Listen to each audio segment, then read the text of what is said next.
Okay, good afternoon and to everybody, and good morning to our keynote speakers. Okay, a pleasant day to all. And on behalf of the FFN Regionalization Committee and the FFN Hip Fracture Recovery Research Special Interest Group, I would like to welcome you to the FFN Asia Pacific Third Packet Meeting, hosted virtually by FFN Philippines and the University of the Philippines Manila Department of Rehabilitation Medicine, with the support of the UP Manila Department of Orthopedics and the UP Manila National Institutes of Health Institute of Aging. It's my pleasure to introduce the chairs of the first part of our meeting. First, I'd like to introduce a board member of FFN Philippines. She's a rehabilitation fall specialist and a clinical Associate Professor of the University of the Philippines Manila Department of Rehabilitation Medicine, Dorothy D. Chingbing Agsaway. And of course, her partner for this first part of the meeting, the co-lead of the FFN Hip Fracture Recovery Research Special Interest Group, who is also a rehabilitation medicine specialist and a professor of the Department of Rehab Medicine at the Seoul National University College of Medicine, as well as the director of the Aging and Mobility Biophysics Lab in Seoul National University, Bundang Hospital, our good friend, Jaeyang Lim. So Dorothy and Jaeyang, I'll give the screen to you. Hi, good day to all our participants, attendees, and of course, our speakers for this afternoon special third Asia Pacific Packet Meeting. So to start the ball rolling, I will introduce the person who will give the welcome remarks. I will introduce Dr. Sharon D. Ignacio. Dr. Sharon Ignacio is the chair of the Department of Rehabilitation Medicine, University of the Philippines, Philippine General Hospital. Professor Sharon concurrently holds the position of Professor 3 at the Department of Rehabilitation Medicine, College of Medicine, University of the Philippines, Manila. I shall give the floor to Dr. Sharon D. Ignacio. So, greetings to everyone from the Philippines. We are truly honored to be part of this third virtual Asia-Pacific Fragility Fracture Network Pocket Meeting. This event is a testimony of the commitment of this organization in attaining its goal to provide the best possible care to its stakeholders and attaining its goal to drive fragility fracture care to a higher level in the healthcare system. Truly, the impact of fragility fractures can be devastating. It is said that osteoporosis, which affects 200 million people worldwide, causes one fragility fracture every 10 seconds. This figure shows the need to have a strong, dedicated alliance like Fragility Fracture Network to address the problems that result from this. As the saying goes, alone we can do so little, together we can do so much. The efforts of this network will come to fruition if we continue to act as one. Mabuhay and congratulations to the organizers of this event. Good day. Thank you, Professor Sharon. Well said. And to give us an update on the global Fragility Fracture Network projects, Dr. Sharon will be followed by Professor David Marsh. He is an emeritus professor of orthopedics at University College London. Professor Dave is likewise the chair of the Fragility Fracture Network Regionalization Committee and the founding chair of the Fragility Fracture Network. Dr. David Marsh. Thank you. Well, hello, everybody. As was said, I was the founding president of the FFN back in 2011 and been busy on it ever since. And at the moment, I am the chair of the Regionalization Committee, and Erwin Tabu is the deputy chair. Between us, we organise the national FFNs around the world. But the important thing is that we're all under the umbrella of the global FFN, of which we're both board members, and I want to tell you just very briefly what's going on at that global level. So the most important thing, as Erwin has already said, is that we're just coming up now to the 2021 Global Congress, which has got a really cracking programme, and which I urge you to look at on the global website, which is easy to find. If you just put in FFN fracture into Google, it's the first thing that comes up. And really, it's really urgent that you register for this. The registration fees are very modest, particularly if you do it before Tuesday, as Ewan said. That's the early bird rates. So, for example, a physiotherapist from the Philippines will get registered for the pre-Congress regional meeting based in Asia Pacific and 2 days of the Global Congress, all for the sum of €15, which is extremely good value. And when you register for the Congress, you will automatically become a member of Global FFN if you aren't already. The other thing to announce is that in the General Assembly on the second day of the Global Congress, we will be electing the next year's board and the officers. And that's all described in on the website, and all members have received a letter. And if you need one, let us know. If you haven't had a letter but you'd like to stand for election, then let us know. We'll give you the letter. And the voting will be online from the 1st of September, so that the result can be announced at the General Assembly. So, as I said at the last pocket meeting, there's so much to tell you about, we couldn't fit it all into one meeting. So, in the last report, which you can read at this website here, ask Bernie to send you that link if you can't get it right now.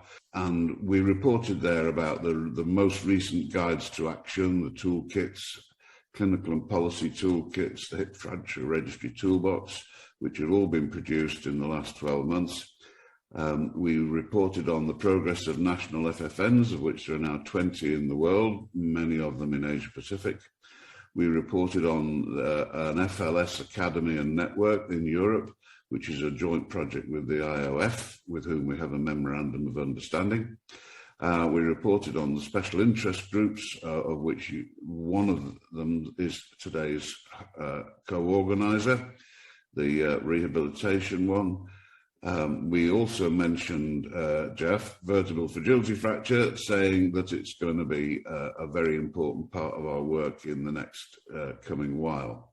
And we reported that we are in collaboration with the WHO's Decade of Healthy Aging. So we did all that last time, and I just want to give you 3 further little nuggets today that we didn't cover last time. The Corporate Advisory Council, the Orthogeriatric Survey, and our communication strategy. We have set up a Corporate Advisory Council, which is a committee where our industry partners can discuss our strategic direction with our global leadership. The privilege of doing that comes with a substantial membership fee, and that is giving us the resources to invest in our infrastructure.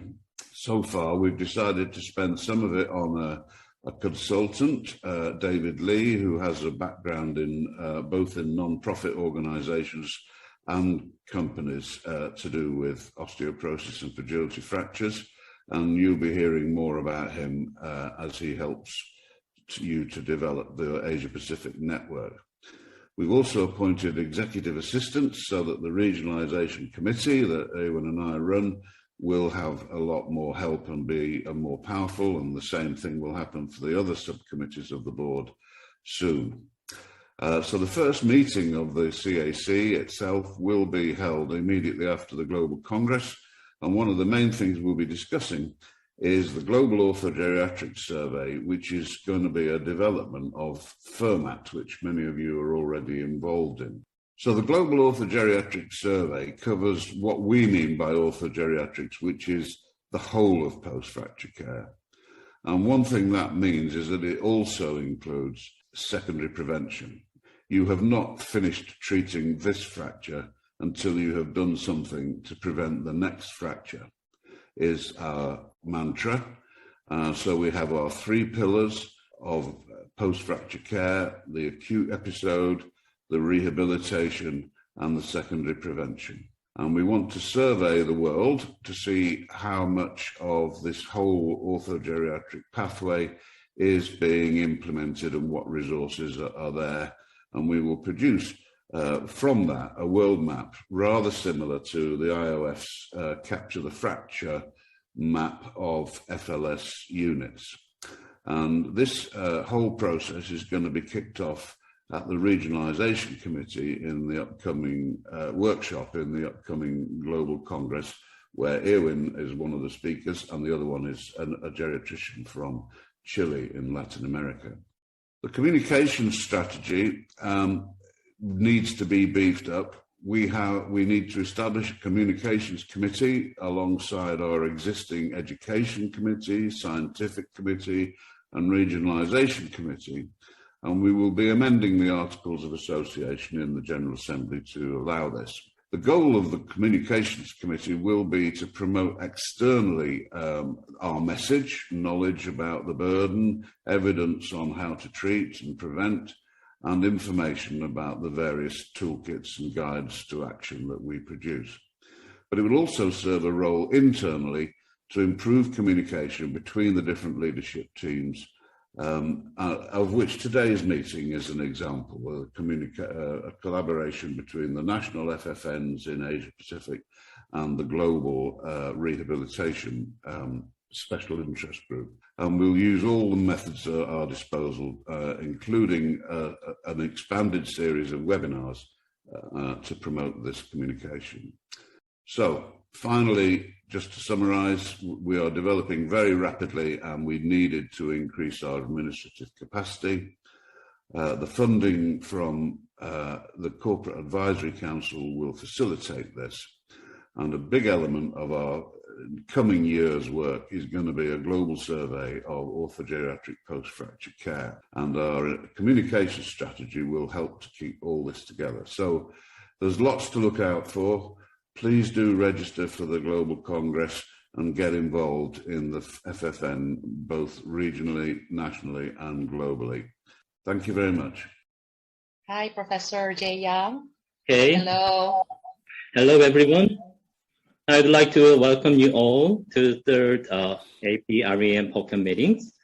I'm so happy to be a co-chair with Dr. Dorothy in this session.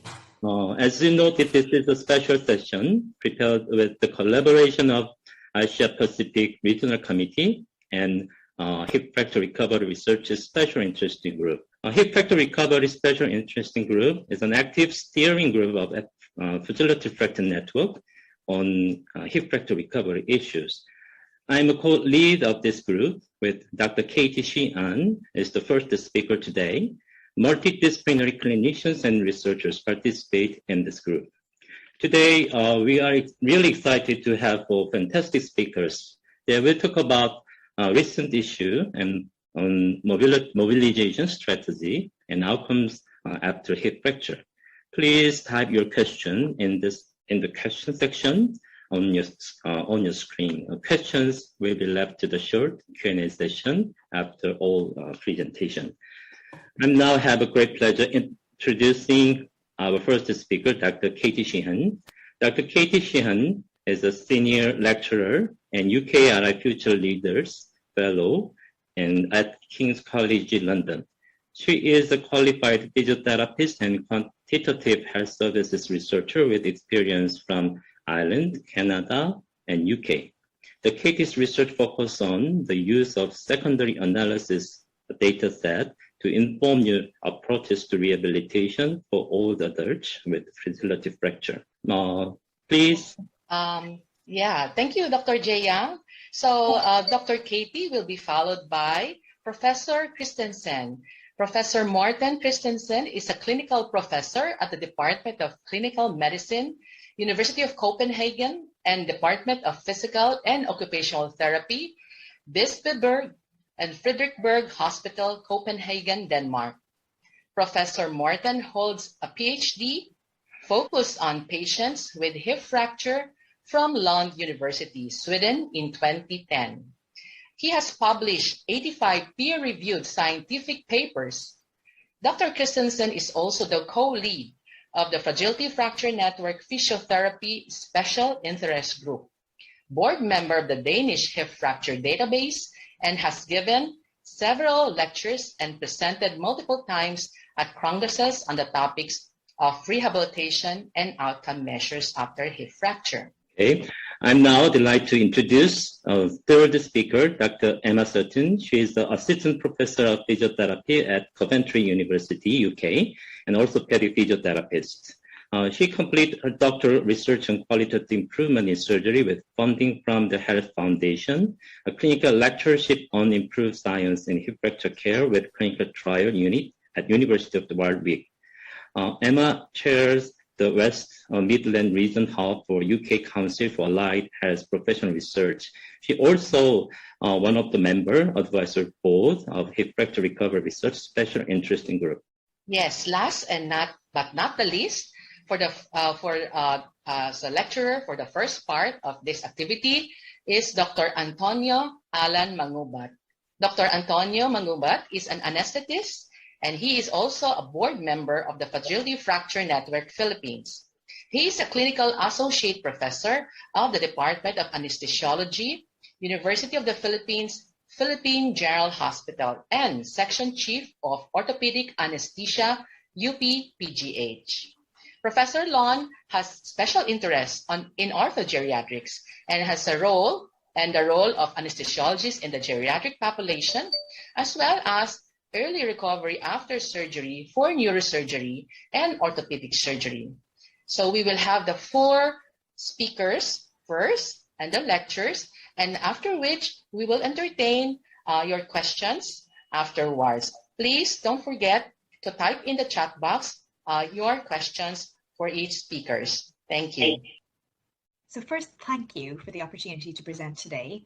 Before I begin, I'll just briefly introduce myself. So I'm a health services researcher and a physiotherapist, and I'm based in London.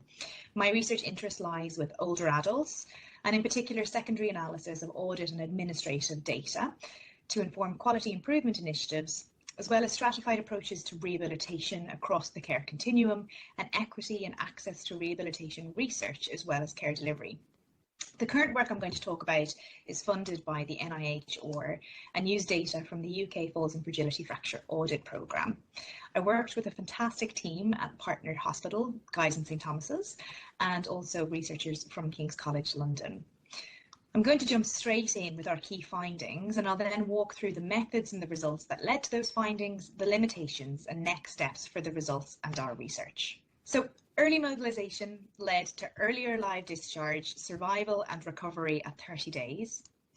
We noted that while all patients benefited, those who presented with delirium, dementia, hypotension, poor pre-fracture function, and from residential care or nursing care were less likely to mobilise early. I'm going to move to a more detailed discussion of these key findings over the course of the presentation. So I've highlighted our results indicate early mobilisation is a good thing, but what do we actually mean by early mobilisation? So mobilisation is defined by the ability to sit or stand out of bed, and early is considered on the day of or the day after hip fracture surgery, while late is considered 2 or more days after surgery.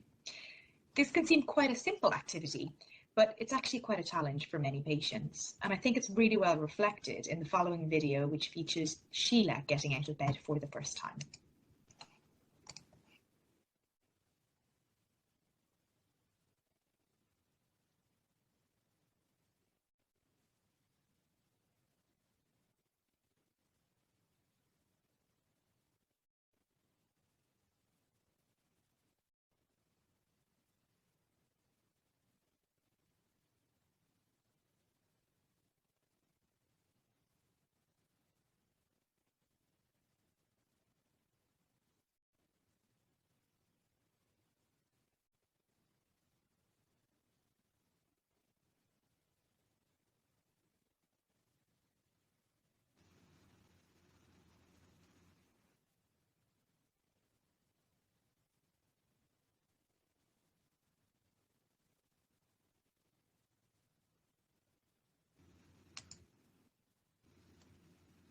So clinically, it's generally accepted that early mobilisation is a good thing. A NICE guidance supports early mobilisation.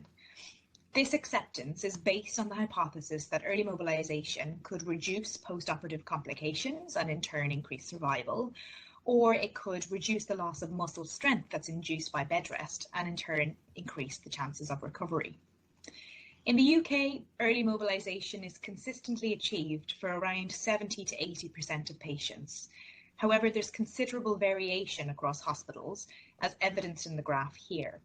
So the blue bars represent each of 177 hospitals, and the y-axis indicates the proportion of patients mobilised early. While generally accepted that early mobilisation is beneficial, the scientific evidence is actually quite limited, and NICE guidance indicates further evidence is needed. In our preparation for this work, we conducted a series of consultations with 8 patients and carers at a local hospital supported by funding from the Research Design Service in London. We asked patients and their carers to describe their experiences of getting out of bed after their hip fracture surgery. Most were happy to get out of bed on the day of or day after their surgery, as they associated as getting up earlier with getting home earlier. Some carers felt that a failure to engage with early mobility would see their loved ones left behind and a reduced chance of recovery. So with this information in mind, we formulated the objective for our work, which was to determine whether mobilisation timing was associated with discharge and survival and recovery at 30 days after hip fracture. We examined data for over 135,000 patients with hip fracture from the National Hip Fracture Database linked to hospitalisation records for England and Wales. Our exposure was early mobilisation and the comparator was late mobilisation. We looked at outcomes including discharge, which was discharge to home or residential care, 30-day survival, 30-day recovery of ambulatory ability. So this ambulatory ability was defined as no change or an improvement in the measured ability to walk pre-fracture to 30 days post-fracture. Ability to walk was classified as indoors and outdoors or indoors only. We excluded those with no functional ambulation pre-fracture from our analysis of 30-day recovery. For our analysis of survival on discharge, we considered competing and censoring events. We calculated the cumulative incidence of discharge and estimated adjusted odds ratios. And for 30-day analyses, we defined a propensity score for mobilisation timing with respect to confounders, and then completed logistic regression models. We completed subgroup analyses with subgroups defined in advance based on the results of a series of qualitative interviews, consultations with patients and carers, and the results of a physiotherapy sprint audit in the UK. So for our 135,000 patients, the median age was 84 years. The majority were women, white, admitted from home, presenting with at least one major comorbidity and an intercapsular hip fracture. The largest proportion were freely mobile without aids before their fracture. They were admitted to a high volume hospital with an ASA grade of 3 between Monday to Friday and underwent surgery within the target time of 36 hours. So here in the graph on the y-axis, we see the cumulative incidence function for live discharge, so discharge to home or residential care, considering the competing risk of in-hospital death. The x-axis reflects post-operative inpatient days from day 1 to day 30 post-operatively. The dashed line reflects the 21% of patients who mobilised late, and the solid line reflects the 79% of patients who mobilised early. So we can see that early mobilisation was associated with a higher rate of live discharge each day for the first 30 days after surgery. So this graph takes into account the competing risk of death, but it doesn't consider other potential confounders. So we conducted a proportional odds regression model to adjust for those potential confounders. And overall, there was 25 potential confounders that we included in our modelling. And we estimated that early mobilisation led to a 2-fold increase in the adjusted odds of live discharge by 30 days post-operatively when compared to late mobilisation. Here, the pink rows reflect patients with a condition, with poor pre-fracture function or from residential care. The white rows reflect those without a condition, with better pre-fracture function or from home. This reflects the results of complete case analysis, so the number of patients varies for each of the subgroup analyses. We can see that the proportion of patients mobilised early favours those without each condition, with better pre-fracture function and from home. Among those mobilised early, we can see a higher rate of discharge per 1,000 patient days for those without each condition and with better pre-fracture function, and we see a higher rate of discharge for those admitted from residential care versus for those admitted from home. Among those mobilised late, we see a similar pattern, except for dementia, where there is a similar rate of discharge for those with and without dementia. So here we present the results adjusted for potential confounders and the competing risk of death for subgroups. So the y-axis reflects the selected subgroups. We've got pre-fracture residence, so home or residential care, pre-fracture mobility, indoors only or indoors and outdoors, hypotension, delirium and dementia, which are indicated by the presence of an ICD code in our data. The x-axis reflects the results of proportional odds of regression analyses of the cumulative incidence function to estimate the association between mobilisation timing and discharge. The dots reflect the odds ratios for each group, and the lines through the dots the 95% confidence intervals. The increased odds was greatest for those without dementia or delirium, able to walk outdoors and admitted from home. But really the take-home message is that irrespective of subgroup membership, early mobilisation led to earlier live discharge when compared to late mobilisation. It's likely subgroups don't occur in isolation. For example, those with dementia may also be more likely to present from residential care. So we did complete a further analysis to consider the additive role of subgroups. And those models suggested that only pre-fracture ambulation residents, when considered together, influence the association between mobilisation timing and discharge. With patients admitted from home with better ambulation, more likely to be discharged early following early mobilisation than those admitted from residential care with poor ambulation. So next we move on to results for 30-day survival and recovery. So we had complete data for 126,897 patients for 30-day survival. And among these, 79% mobilised early after their hip fracture surgery and 94% survived the 30 days post-admission. For survival at 30 days, early mobilisation was associated with a near twofold increase in the weighted odds of survival when compared to late mobilisation. We only had complete data for 33,273 patients for 30-day recovery. The recovery data is collected by clinicians at acute hospitals, with some hospitals being more likely or being more able to collect data than others, and therefore the data is likely not missing at random. So the analysis results are at a degree of risk of bias, and there are threats to external validity. So we need to be a little bit cautious with our interpretation of these results. So among those who were able to walk outdoors before their fracture, 85% of patients mobilised early and 9% recovered their pre-fracture ability to walk outdoors by 30 days.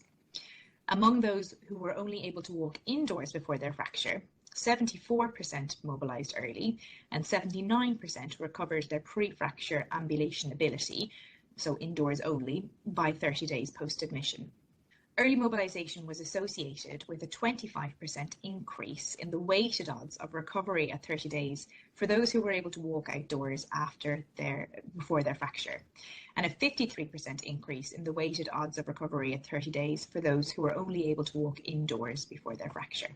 So what does this look like in terms of probabilities? So here the x-axis or horizontal axis reflect the probabilities of outcome events up to 100%.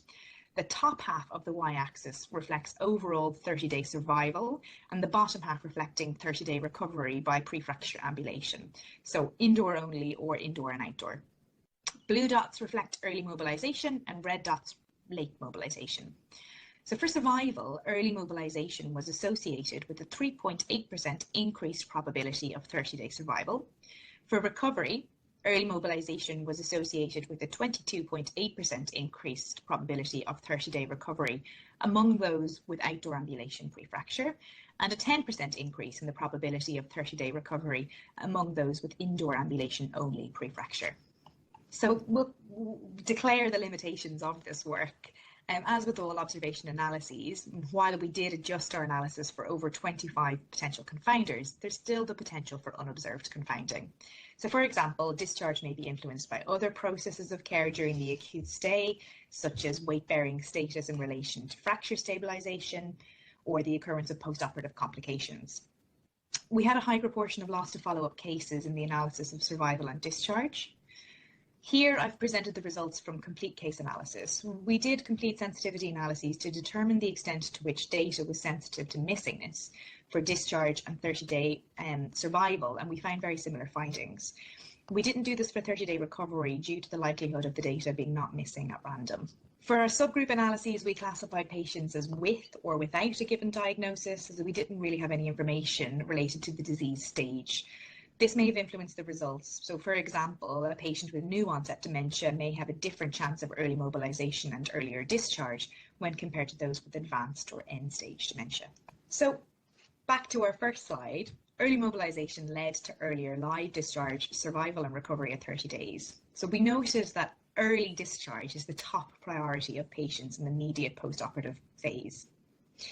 The magnitude of the effect is actually very similar to that for other established policy indicators of quality of care after hip fracture surgery, such as early surgery or orthogeriatric co-management. So we propose that early mobilisation should be incorporated as a measured indicator of quality in audits internationally. It would also be beneficial to capture reasons for failure to mobilise early to inform quality improvement initiatives. The observant members of the audience may have noted those without the conditions, with better pre-fracture function and who were admitted from home, saw even greater gains from early mobilisation. However, the message really is that all patients, irrespective of subgroup membership, saw a benefit from early mobilisation. Yet, we did note that those with conditions, with poorer function or from residential or nursing home were less likely to mobilise early. We didn't determine whether or not this variation was in fact warranted. Indeed, physios in our recent qualitative work indicated personalised care trumps protocolised care in certain scenarios, and this variation may reflect this. Alternatively, it might reflect an issue with resource. Patients with advanced dementia may require 2 members of staff to enable early mobilisation, and this may not be available on weekends. And if this is the case, then it's an equity issue, and we do need to look to address these issues. So for our group, we're seeking a policy to embed early mobilisation in UK practice formally. We're looking to disseminate the findings globally through initiatives such as this one to promote the uptake of early mobilisation as a key performance indicator or as a care process internationally. And finally, we noted a low probability of recovering outdoor ambulation by 30 days, irrespective of mobilisation timing. Rehabilitation beyond 30 days is required to support recovery, particularly those with better pre-fracture ambulation. In the UK, and I'm sure elsewhere, arrangements for ongoing community-based rehabilitation are often quite fragmented and highly variable, and they've been estimated by different international audits to be insufficient to meet the clinical need. So we're hoping to start to address this care gap by developing an intervention which is targeting supporting outdoor ambulation for older adults after hip fracture. So I'll just take this moment to say thank you very much for your time and for listening. We have published 2 papers related to the current work, and a third is currently under review. So I've left the references for those 2 papers on the screen, and the third one will be forthcoming. I'm very happy to answer any questions during the discussion or by email, or if you want to reach out to me on Twitter, my Twitter handle is available there too. So again, thank you very much for your time, and I look forward to the questions. Thank you, Professor Dr. Katie, for this enlightening lecture. Indeed, early mobilization is crucial, especially among all our geriatric patients. And I could see that there are certain factors or issues that are similar also that will have an effect in terms of the early mobilization of patients. And we will have some question and answer right after. We will entertain questions and answer right after the 4th lecture. And to continue, we have our second speaker, Professor Morten Christensen, to talk about mobilization throughout rehabilitation process and function and discharge.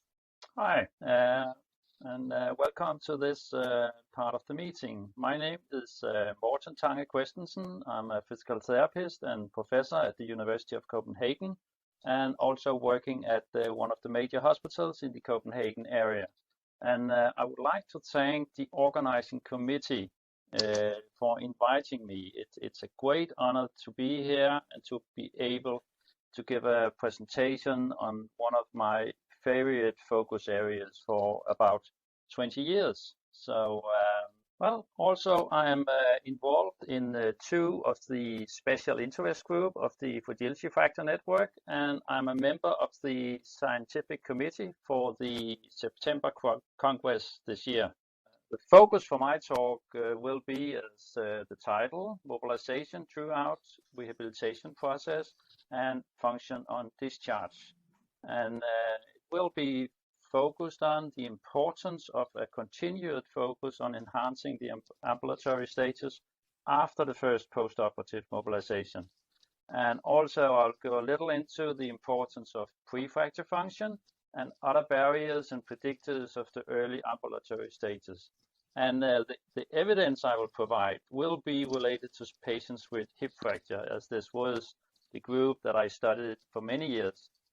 But I do consider that much of it will be also relevant for other fragility fracture groups, but that will be up to you to decide. So we already heard Dr. Sheehan talk about the importance of day. So this actually has been one of my main focus areas since I started out as a research assistant about 20 years ago, and where I, together with Dr. Foss, developed this score sheet. And the idea was that we, on a daily basis, could monitor the progress of individual patients' ambulatory status and focus on these three basic activities: getting in and out of bed, sit to stand from a chair, and walking. And we gave a score from 0 to 2, and 0 means you cannot do this. 1, with some kind of support guiding, and 2, independent of human assistance. So when reaching a score of 2 in each of these three activities, you get a score of 6 on a daily basis, which means that you are independent in basic mobility according to our definition. So, and this was transformed into this accumulated ambulation score. And it's important to say that this score has proven valid for use in all patients with hip fracture, and also in other patients group with a low mobility level. And at present, it actually got quite popular around the world. So it's translated into a large number of languages. And for this region, of course, English, but also Indonesian and Japanese versions are available. So, but back to the evidence. The first validation of this score was based on scores of the first 3 days. So we combined scores from day 1, 2, and 3 into a score from 0 to 18, and related this to mortality within 30 days of surgery. And as you can see, those that only got a score from 0 to 3 points, which means that they were almost not out of bed during the first 3 days. More than 30% of those died, while those with a score of 9 or more, all of them actually survived. So pretty strong association with a high early ambulatory status and surviving after hip fracture. We also, and this is not a big surprise, but as you see, we were interested, can this first 3 days say something about when this patient will be discharged from the acute hospital? And as you can see, those with a high ambulatory level, scores above 9, 93% of those were discharged directly back to their home within 2 weeks. So again, a strong associations with discharge destination for patients admitted from their own home. So we also tried to go a bit deeper into what are the factors that influence these patients' ability to be independently mobilized. And our focus for this study was anemia, which is quite common among these patients, both related to the fracture, but also in the days after surgery. And what we saw that the odds of being able to walk independently on day 3, it was actually reduced with 69% for patients experience any kind of anemia related to this cut point. And also there were other variables that influenced this performance, and that was age and a poor prefracture function. some level of dementia, medical complications, and having surgery with an intermedullary hip nail. So, but anemia was an independent factor. In a later study, we also asked patients, what are the factors limit your ability to get in and out of bed? You were able to do this before you fractured your hip. And there were many reasons, as you can see on the x-axis, but fatigue and pain were the most prominent factors influencing their ability to get out of bed on their own. So this was the early days after surgery, but we were also interested in seeing, does it matter if you reach an independent level at the time of hospital discharge? So this was focused on patient reaching a CAS of 6 or not. And as you can see on the figure, patients not reaching this level, 30% of them died within the first year, while this was only 12% for those reaching an independent level. And there also were other factors: older age, men, a high ASA score, and a low prefactor function also predicted mortality within the longer term. So, but the CAS was an independent factor. So, and we were interested is, well, what's the problem? Why can't they do this? And we looked into these 3 activities and found that what patients experienced most problematic actually was this getting in and out of bed compared to sit to stand from a chair and walking. As you see here, there were very few of patients that actually reached independence in getting in and out of bed. And this was more or less confirmed in a study from another setting. So how can this be? How come the bed transfer seems most difficult? And some of the explanation might be found in this study, where we looked into the amount of edema, and you see the fractured leg, the right leg, it's quite swollen. And of course, this gives patients problems with lifting it or moving it around in the bed and in and out of bed also. And we compared this with the muscle strength of the quadriceps, and we saw a huge loss of strength in the fractured limb. And both edema and the loss of strength was especially related to patients having a trochanteric fracture. So some of the explanation for this problem with getting in and out of bed might be found in seems to be related to the amount of edema and loss of muscle strength. Could be. So this was single center studies. The CAS also is used in the Danish hip fracture database. And in that perspective, it's used as a pre-fracture patients or proxy recall of their level before fracturing their hip. And about 80% of them are independent at that time. And then it's assessed again when patients leave the hospital. And also within the recent years, it's possible to use this score from the early mobilization. In the IRIS database, it's actually used to evaluate early mobilization and also when patients leave the acute hospitals, similar to the Danish. So in this study, it was a 1-year cohort of more than 5,000 first-time hip fractures, and they should have both a score from before fracturing the hip and when leaving the hospital. And about 90% of patients actually had that, so that was pretty good. And our focus here on a national data set was the same as the previous study. CAS regained from pre-fracture at the time of discharge. Yes or no? Quite simple. And what we did see was that actually 60% of patients did not regain this level when leaving the acute hospital. And the overall 30-day post-discharge mortality was 8.3%, but only 3.5% if CAS was recovered, and 11.4% if their pre-fracture ambulatory status wasn't recovered. So quite a difference. And in adjusted analysis, the risk of death was 2.8 times higher if this CAS level wasn't regained. And also we saw a 26% increased risk of 30-day readmission to the hospital if not regained. So this seems to matter also on a national level. And we were also interested in, does it actually matter how many of these 6 points that you lose? So if you have 6 points before fracturing your hip, you are able to lose 6 points. If you have 5, you can only lose 5 points. So that was the calculation. And on the y-axis, you have the percentage of patients that died within 30 days of leaving the hospital.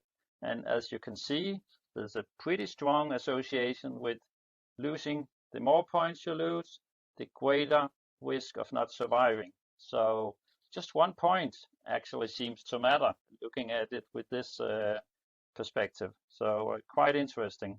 Correspondingly, in a just recently published paper, we used the same approach. It was this time a 4-year cohort. It was about 20,000 first-time hip fracture patients. And we were interested in, does this also matter in relation to having an infection? And as you can see, there was an increased risk for having a hospital-treated or community-treated infection within 30 days. And also specific analyses showed an increased risk for having a pneumonia, if not recovering the CAS level when leaving the acute hospital. And again, does it matter how many points you lose? Not as strong association as for mortality, but still loss of CAS points. If you lose 5 to 6 points, there seems to be a greater risk of having a pneumonia compared to not losing any points.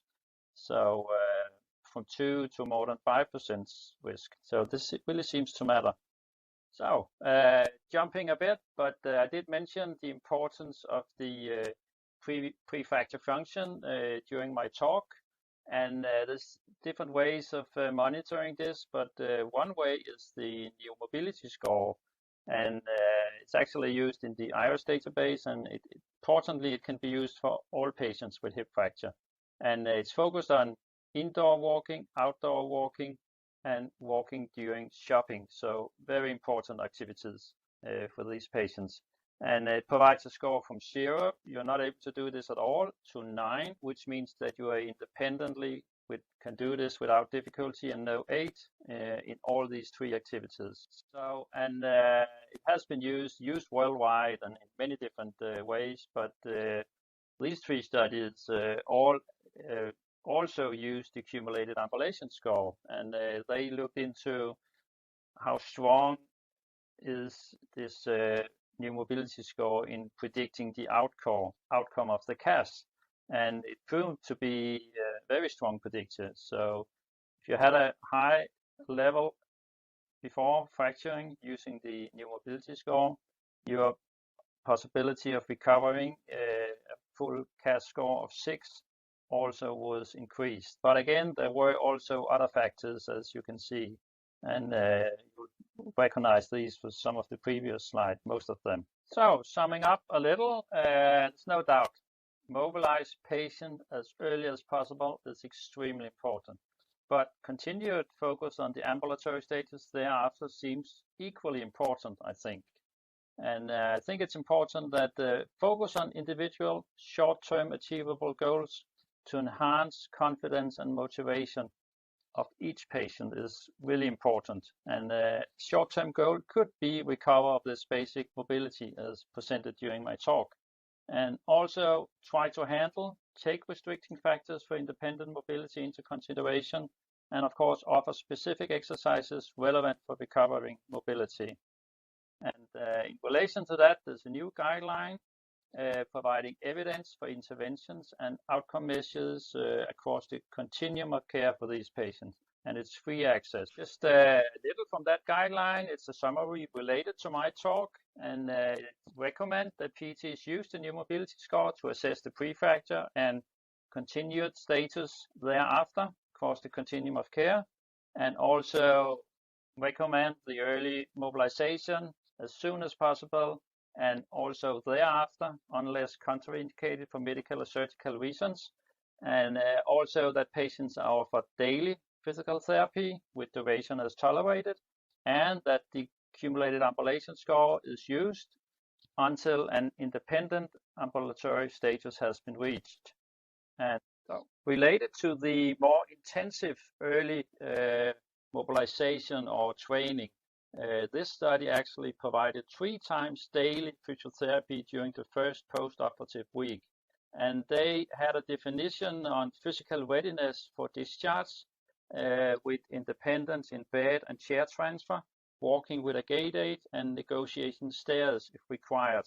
And they found that the intensive group actually reached this discharge criteria a median of 11 days earlier than the usual care group. So very promising results from this study. Just final slide. An easily way of exercising these patients is with providing strength training with weight cuffs, and it has proven feasible and also with some effectiveness when started already in the acute care setting. But you can see more about that on the links provided here. So many thanks for your attention. It's a great pleasure and looking forward to the discussion later on. Thank you for the Professor Christensen, the wonderful talk about the mobilization throughout the rehab process. It's especially effect on the function of discharge. Now we have a lot of questions that will be discussed in the after the all presentations. I'm going to introduce the third talk, Emma Sutton, about the prevention readmission after hip fracture. Please. Hello, my name is Dr. Emma Sutton. Thank you for inviting me to speak today at this Asia Pacific meeting. I'm an orthopaedic physiotherapist, and I've worked for the last 20 years in orthopaedics in acute NHS elective and trauma surgery, and in community hospitals and private practice in the UK and in New Zealand. Since 2014, I've divided my work between clinical and academic, and my academic interest is in quality improvement interventions in surgery. In my clinical lectureship, I looked at how quality improvement could be used to reduce avoidable readmission after hip fracture, and the paper I published on this is what I'll be presenting today. This work on identifying evidence-based practices that can reduce readmission was published this year in Injury with Professor Rebecca Carney from Warwick University. The paper is called What Works? Interventions to Reduce Readmission After Hip Fracture. So why is readmission after hip fracture so important? More than 66,000 people fracture their hip in the UK every year. They have a mean age of 81 and 30% of them live in a care home. The number of people who are readmitted every year is rising, which you can see in this graph. The percentage increase in readmission is small. In 2013, 12.7% of hip fracture patients were readmitted, and in 2019, 14.1% of hip fracture patients were readmitted. But even though these numbers aren't large, the problem of avoidable readmission remains stubbornly persistent. There are approximately 7,700 readmissions a year, which equates to about 5 people per NHS trust. It's also important to show you this slide. This shows the number of readmissions to be much flatter. As I said, the percentage increase year on year is quite small, but this also shows the total number of hip fractures every year. And apart from a slight rise in 2020, these have also remained relatively steady. So we have this problem that what you see on the surface with readmissions is that really capturing what is actually happening underneath. So this is the question that I have in my mind of where is the real data? What is the real data for readmission? And this is the issue that capturing readmission or defining readmission might be quite hard. So what really counts as a readmission? Is readmission from a step-down hospital run by the same trust, the same as a readmission from home? The discharge of patients varies hugely within infrastructure of local health networks as well. So some networks have rehab hospitals, some have community hospitals, some just discharge to home with a supported package, and some have a combination of all three depending on postcode. And then there's this question of how accurate is the data. So does coding practices vary between hospitals? But despite problems in measurement, we know that hip fracture patients are readmitted, and we know that readmission is a big problem. Readmitted patients are more likely to be discharged into a care setting rather than their own homes, and they're 3 times more likely to die during their readmission. Readmission is also very expensive. So we know that at an average cost per bed day of £222, hip fracture readmission costs more than £14.5 million a year for this group of 7,700 patients. So the data supports a clinical need to reduce readmission. What are the main reasons for readmission? Work from Cates and Anderson shows that between 17 and 38% of readmissions are avoidable, and the most common avoidable reasons for readmission are listed here. So we've got things like constipation, C. diff, pressure ulcers, etc. The grey table that you can see is from a paper by Anderson, and this categorises the types of error that might commonly lead to avoidable readmission. So, for example, diagnostic error, medication error, or just simply an error in judgment. All non-operative management errors combined were more frequent than errors in surgical technique. And we know that some risk factors like age, gender, and type of fracture won't be malleable. So we know that males with femoral neck fractures are more likely to be readmitted than females with subtrochanteric fractures, for example. But if we can try to target these areas that are malleable, so where errors are happening that could perhaps be avoided, then maybe we could start to change things. So this slide shows the work that I did with this review of systematic reviews. So I searched for systematic reviews on readmissions of older people that included populations of hip fracture patients. So although each systematic review that I included was not exclusively on populations of only hip fracture patients, there was always hip fracture patients included within each systematic review. I excluded 15 reviews because the included studies had a median age of lower than 60, so that's important to say that I only targeted reviews that focused on older populations. The Prisma diagram shows the process of reducing 915 titles and abstracts down to an inclusion of 19 papers. Of those 19 papers, 156 were randomised and non-randomised trials, and there were 33 studies of other designs. The studies were published in 18 different countries between 2007 and 2020. This slide shows the results, and I've presented this in a traffic light system of 7 interventions that can reduce readmission for populations of older people, where a proportion of the included papers looked at hip fracture. So the top 3 shown in green are beyond doubt able to have a significant effect on readmission. So these are individualised discharge planning, self-care and regional anaesthetic. So the National Institute for Health and Care Excellence guidelines for hip fracture regards discharge planning and self-care as a central part of hip fracture patients' rehab.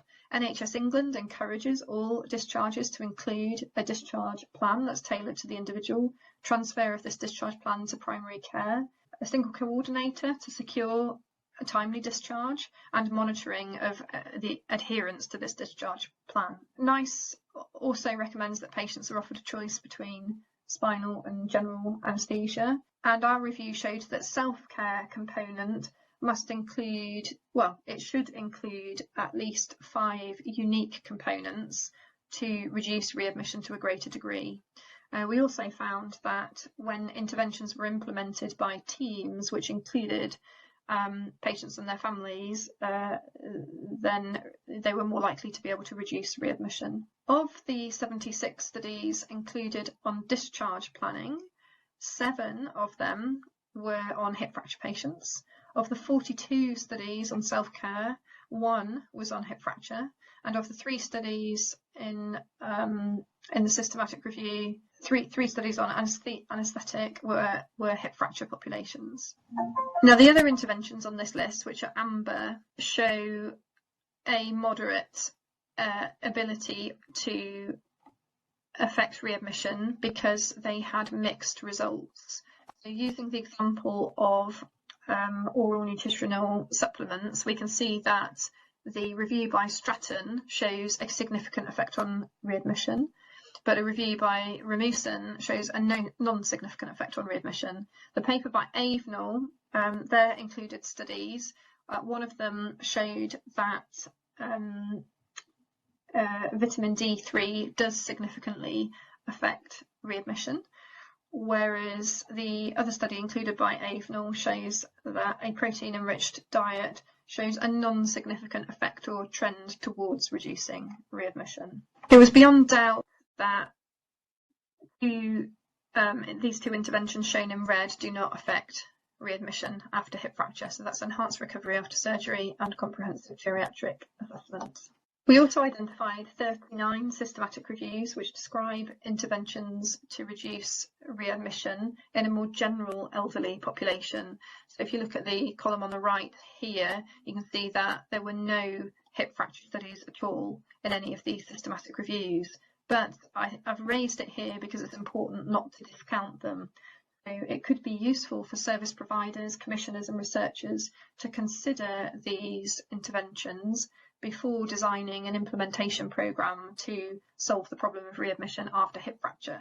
So for example, the prevalence of heart failure is 27% in the hip fracture population, and these two systematic reviews have shown that telephone support for heart failure patients is very effective at reducing readmission. So what now? I certainly don't want to ignore this problem of avoidable readmission. We know that readmission is expensive. It costs £14.5 million a year, and for hip fracture patients, and it also has a significant effect on people's lives. So they're 3 times more likely to die during their readmission, and they're more likely to be discharged into a setting that isn't their own home. Now, we know that there is already a major quality improvement project running at national scale, and that's this green web page that you can see here, the National Hip Fracture Database. And this already involves a series of interventions like geriatrician review, management of defined timeframes for surgery, so benchmarking. So it's seeking to try to optimise care for this patient group. And there's also this poster you can see in pink and green here, which is the HipQuip study run by Professor Mike Reed in Northumbria, which has also involved a series of connected interventions which have had impact on outcomes like mortality. Now, they didn't measure readmission, but it's possible that you could argue that some of their data could be rerun to evaluate the effect on readmission, but that's yet to happen. So my question then is, should we think that this standard that we're walking past is not acceptable, to accept this standard of a readmission rate that is continuing to rise year on year? Should we do something else about this readmission rate? Should we be thinking about designing very targeted improvement projects, perhaps across multiple sites, that target this very specific problem of readmission, using the examples that we've shown here that are known to significantly impact this outcome? Or should we be looking at using some kind of Delphi methodology to form a consensus on what exactly a package of interventions should look like that are able to impact readmission more heartily, as well as all of those other outcomes that are important? And should we think about how this future project should run? Which populations of hip fracture patients should we target? Should a bundle of interventions to prevent readmission only be targeted at patients who are most at risk of readmission? So this is a really interesting paper by Steventon, who shows that there are 94 predictive models available to estimate readmission risk, but they very nicely explain that it is not always easy to use these predictive models, and sometimes they're not always used appropriately, and maybe there's an argument there for targeting the entire hip fracture population with a blanket intervention across the whole group. But if the readmission rate could be reduced by just 20% over the next 5 years, this is what the graph I showed you in the beginning could begin to look like, with these orange bars going down and down. And wouldn't that be nice? Wouldn't that be nice for patients and their families? And wouldn't that be nice for the NHS as well? So I'll just leave you with that thought. and thank you very much for listening. Okay, thank you for the wonderful talk about the reduction of the readmissions. I'm very impressed the strategy integrated program to reduce the readmission. So we are going to the final talk. So final talk, Professor Antonio Allen Maganut, but the topic is enhanced recovery after hip fracture surgery. Let's have a final talk. Good day, everyone. Thank you very much to the organizers and the board members of the Fragility Fracture Network for inviting me to speak on this third virtual pocket meeting on the topic of enhanced recovery after fragility fracture surgery, or in other words, what is the role of the anesthesiologist in improving outcomes in these kinds of surgeries. My name is Dr. Antonio Mangubat. I'm from the Department of Anesthesiology of the University of the Philippines, Philippine General Hospital. ERA stands for Enhanced Recovery After Surgery, and this was developed by the Danish surgeon Kenneth in the 1990s. And it is a series of evidence-based interventions packaged in a multidisciplinary care pathway. The theory of Kenneth being that if you reduce the size of surgery, if you improve patient safety, if you improve patient satisfaction, this will lead to better outcomes. And what are these outcomes that he thought of? Length of stay, reduction of post-operative complications, and a faster recovery and rehabilitation times for the patients. Initially, the ERAS was geared towards general surgery and colorectal surgery, but now it has expanded to include all branches of surgery, even in fields as diverse as otorhinolaryngology, neurosurgery, and of course our favorite, orthopedic surgery. So in the year 2020, the ERA Society came out with a consensus statement for the development or the application of ERAs in patients undergoing total hip replacement and total knee replacement surgery. So for us in the Fragility Fracture Network who care for these patients, this is a godsend because now we have a clear-cut pathway in terms of how we manage these patients. And we all know this is a special patient population because most of the patients with hip fractures or total hip replacement are actually geriatric patients. Usually they fall, and then when they fall, they fracture their hip and need to be operated on urgently. So there is a special set of things we have to watch out for in this patient population. And the ERAs will really benefit the geriatric age group. And why is this? Because most of these patients have a multitude of comorbid conditions. So most of them will have long-standing hypertension, diabetes, and cardiac disease. And a reduction in surgical stress will be of great benefit to these patients. Post-operatively, they may have post-operative cognitive dysfunction and or delirium, and also post-operative pain. And these are things that we should control because these will delay recovery and lead to worse outcomes if uncontrolled. Now, one of the best benefits of an ERAS protocol is decreased hospital length of stay. Decreasing the length of stay in a hospital will reduce the economic cost of these patients, okay? And in countries like the Philippines, where there is no universal healthcare system, most of the patients pay for their own surgeries out of pocket, or they actually borrow money from their relatives. That's very, very common, with very, very little government subsidy. So anything that will decrease the length of stay and reduce operating costs, okay, will be of great benefit to these patients. And of course, application of an ERAS protocol and ERAS pathway will lead to early rehabilitation. And we all know, as we've been talking for the past hour or so, how beneficial this is for our patients.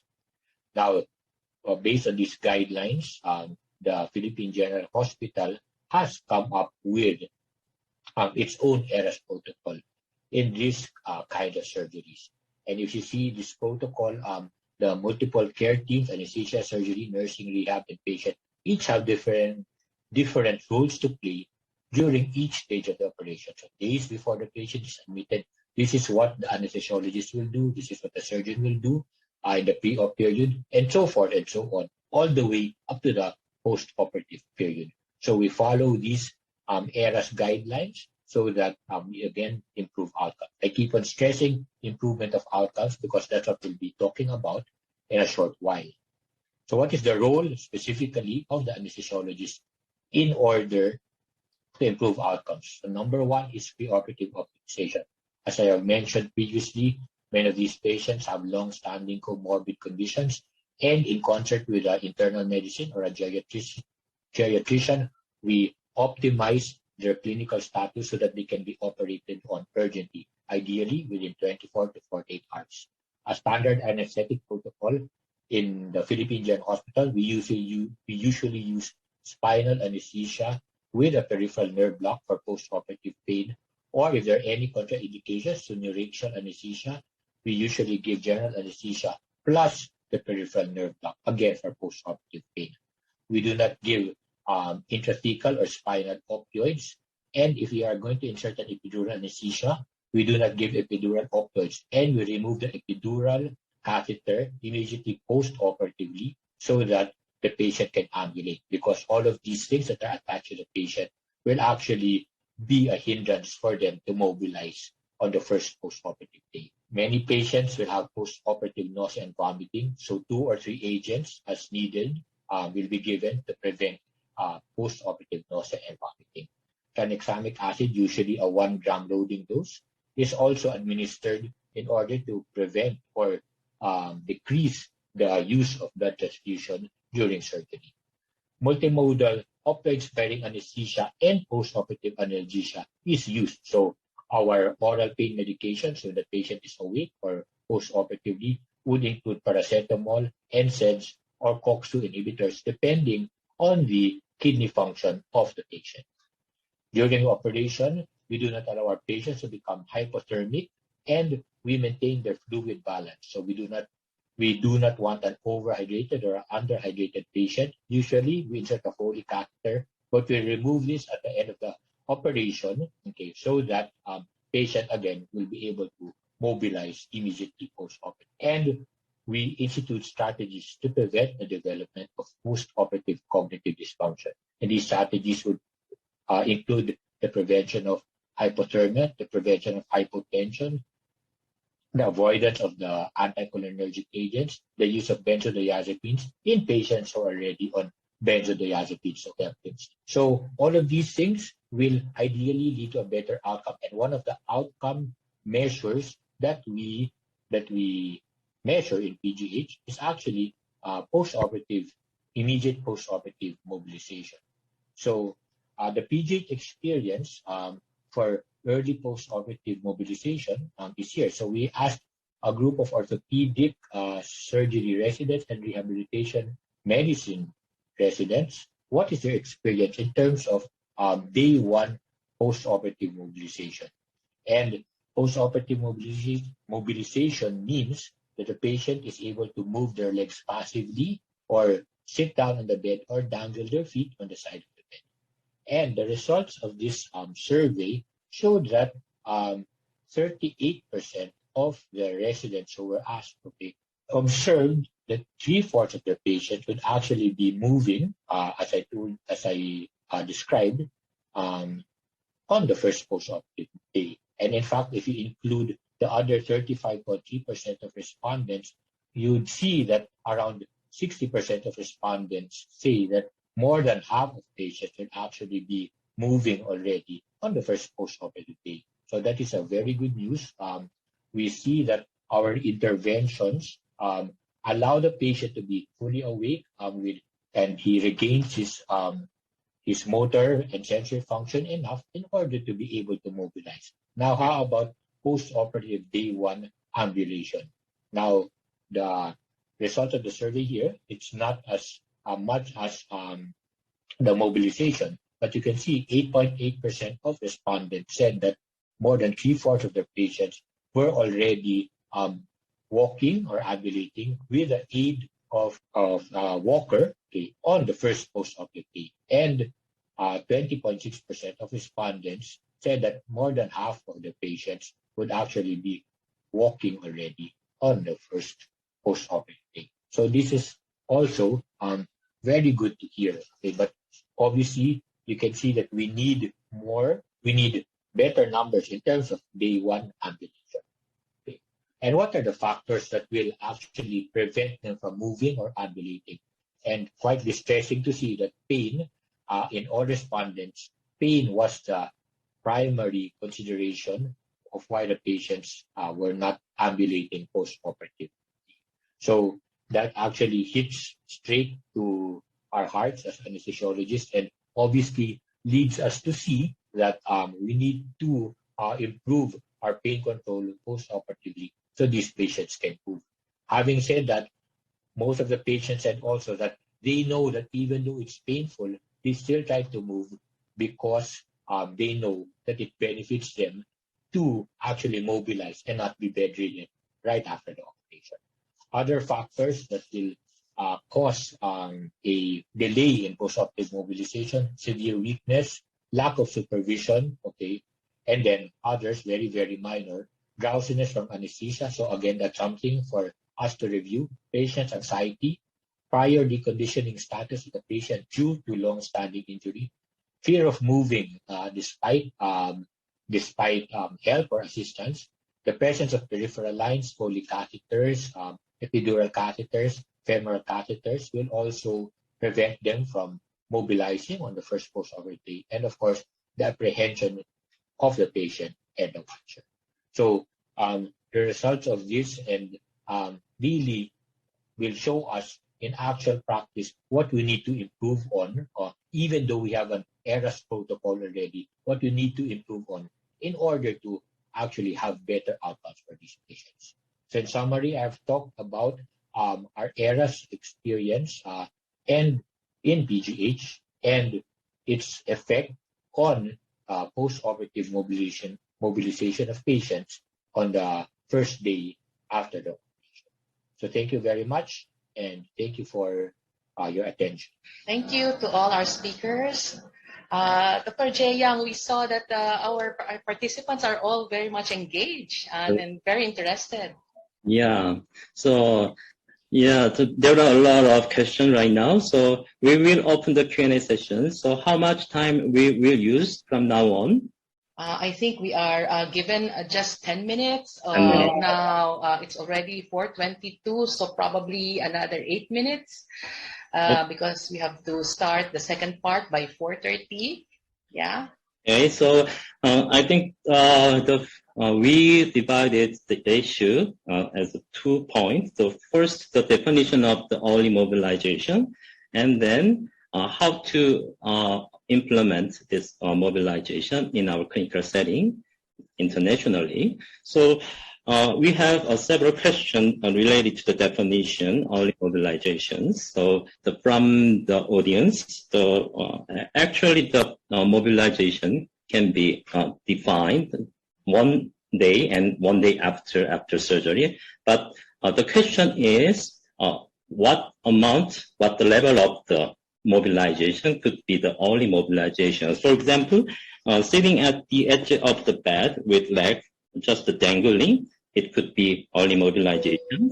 Or without weight bearing, it could be also early mobilization. So please give us answer from Katie or the Morten Christensen, please. I'm happy to take this. I guess from the audit's perspective, it's sitting or standing out of bed, which is quite broad and could be interpreted in different ways. I think we can work from the optimal. The ideal would be that we would support someone to sit at the edge of the bed, to stand up and to walk, but that's not going to be achieved by everybody. So we do whatever that patient is able to do. So I think, that might be moving somebody to the edge of the bed. I think if you can try and get their feet supported on the floor rather than having their feet dangling, it's a little bit more engaged for them. And attempting a stand with support of 2 and perhaps a frame as well. But sitting at the edge of the bed and feet being supported is a great achievement for somebody if they have a very low baseline in terms of functional ability. If it's looking like somebody is not going to be able to do that at all, then I personally think that it's okay to think then about hoist transferring somebody out to sit in the chair. getting somebody out and getting them engaged, sitting in a chair to have their meals, can be really beneficial in terms of post-operative complications such as delirium.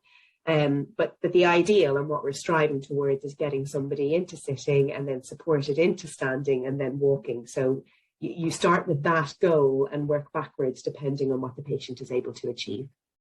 Thank you for excellent answer. So what do you think of the Morton? Please. I think I completely agree with Katie. This is how it should be done, just to try and engage these patients as much as possible. And of course, taking into consideration their medical and surgical status related to, are they allowed weight bearing as tolerated, or do they have some restrictions? But still, if they do have that, just getting seated in a chair is much better than lying in a bed. So that would be the priority. And the definition that is being used in Denmark for being mobilized is getting patients to standing or seated in a chair beside the bed as a minimum. And I think that's similar in the UK database. So thank you. Thank you, Professor Morton. So really getting out of bed as early as possible is the key for early discharge, isn't it? Yeah, thank you. There's another question here. Dr. Jaya, I'll give it to Dr. Morton. Is there any evidence or research that states that correlation between hip fracture patients' CAS score of 9 points or greater and their pre-morbid level function or endurance? Is there any correlation? Yeah, I think there's a strong correlation. If we look at the pre-fracture level, this is one of the functional level, and no matter if you use the new mobility score or other scores evaluating function before fracturing, in the Danish setting we also use the CAS score, and there's about 20% of patients, they are not independent in these basic activities, and most of them are patients admitted from nursing homes. So the majority of patients from their own home, they are independent in these activities before fracturing their hip. And we know that patients from nursing homes, they experience a greater risk of mortality related to their general health status. So pretty strong association also related to these very basic activities. Thank you. So actually the early mobilization is definitely good. That have a lot of the evidence, but sometimes it's quite limited, the patient conditions. For example, the patient who have the dementia and delirious condition, especially the poor functions. The question is from Hidenori Arai from Japan. The question is how we can mobilize those poor condition and dementia patients only after surgery. So Morton or the Katie? I think it's the million-dollar question, isn't it, for a lot of people? Those with advanced dementia and really poor pre-fracture function can be a challenge. I think we have to look at, I suppose, care process factors and make sure that they're not the reason for a barrier. So, for example, early mobilization can be done by anybody, so it doesn't necessarily have to be a physiotherapist. If somebody is deemed medically stable, then that shouldn't be a barrier to getting them up. Not having a second set of hands is an organisational barrier that we can look to overcome as well, because likely you will need at least 2 people to support them if you're going to try and complete early mobilisation. Other things such as factors associated with delirium, adequate pain control, making sure that none of those are going to be barriers for this patient so that you're giving yourself the best chance to achieve it. And then getting a good background, seeing what this person was able to do beforehand, be it at home or in their care home, because that's what you're trying to achieve.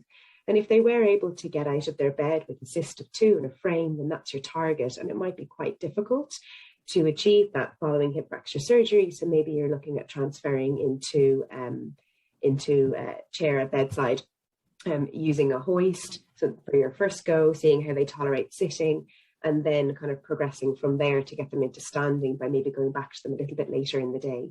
So there isn't an answer, and it can be incredibly difficult. But I guess looking at why somebody isn't getting out of bed, and is it truly because of their ability, or is it because of staffing issues? Is it because they may be in pain? Is it because they're presenting with delirium and that's not being well managed?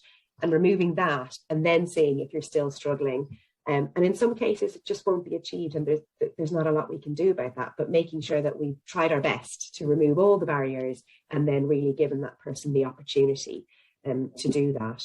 The other thing that I would say from our patient and care representatives is that sometimes people do a lot better when they have got a family member there, a familiar face to support them.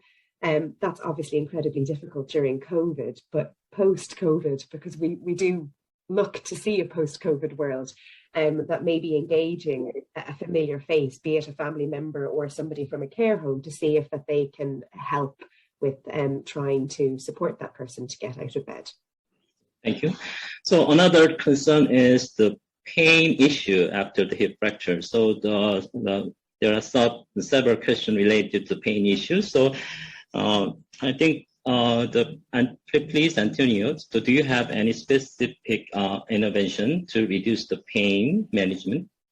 Thank you very much for your question. So for pain control at the emergency room, these patients are actually given already a block by our regional anesthesia department of our institution. So we give them either a fascia iliaca block or a PENG block, a pericapsular nerve group block, okay, so that pre-operatively pain is well controlled. And then post-operatively, we also give them a PENG block. I think the pericapsular nerve group block would be the most ideal because it has no sensory, and purely sensory and no motor involvement. So this will promote early rehabilitation. And this block combined with IV dexamethasone has actually been shown to reduce the incidence of post-operative cognitive dysfunction and also provide analgesia for up to 24 hours post-operatively. So this is what we use in our institution so that pain control, but not all patients get it. I think that's why in the study that I showed or in the survey that I showed, it's still a learning process and it still has to roll out in all departments and in all patients. So that's something you have to work on. Okay, so thank you. Professor, there may be one last question. There is a question here about pre-rehabilitation prior to the orthopedic surgery. May I ask our speakers and comment about this? If there is any role of pre-rehabilitation prior to surgery that will affect outcome? Thank you. Yeah, I think it's a good question, and it depends on the situation in different countries, because in Denmark, for example, patients undergo surgery within the day after or at the latest 2 days after. So there's not really a reason for doing pre-rehabilitation. But I know in other parts of the world, patients wait for getting surgery.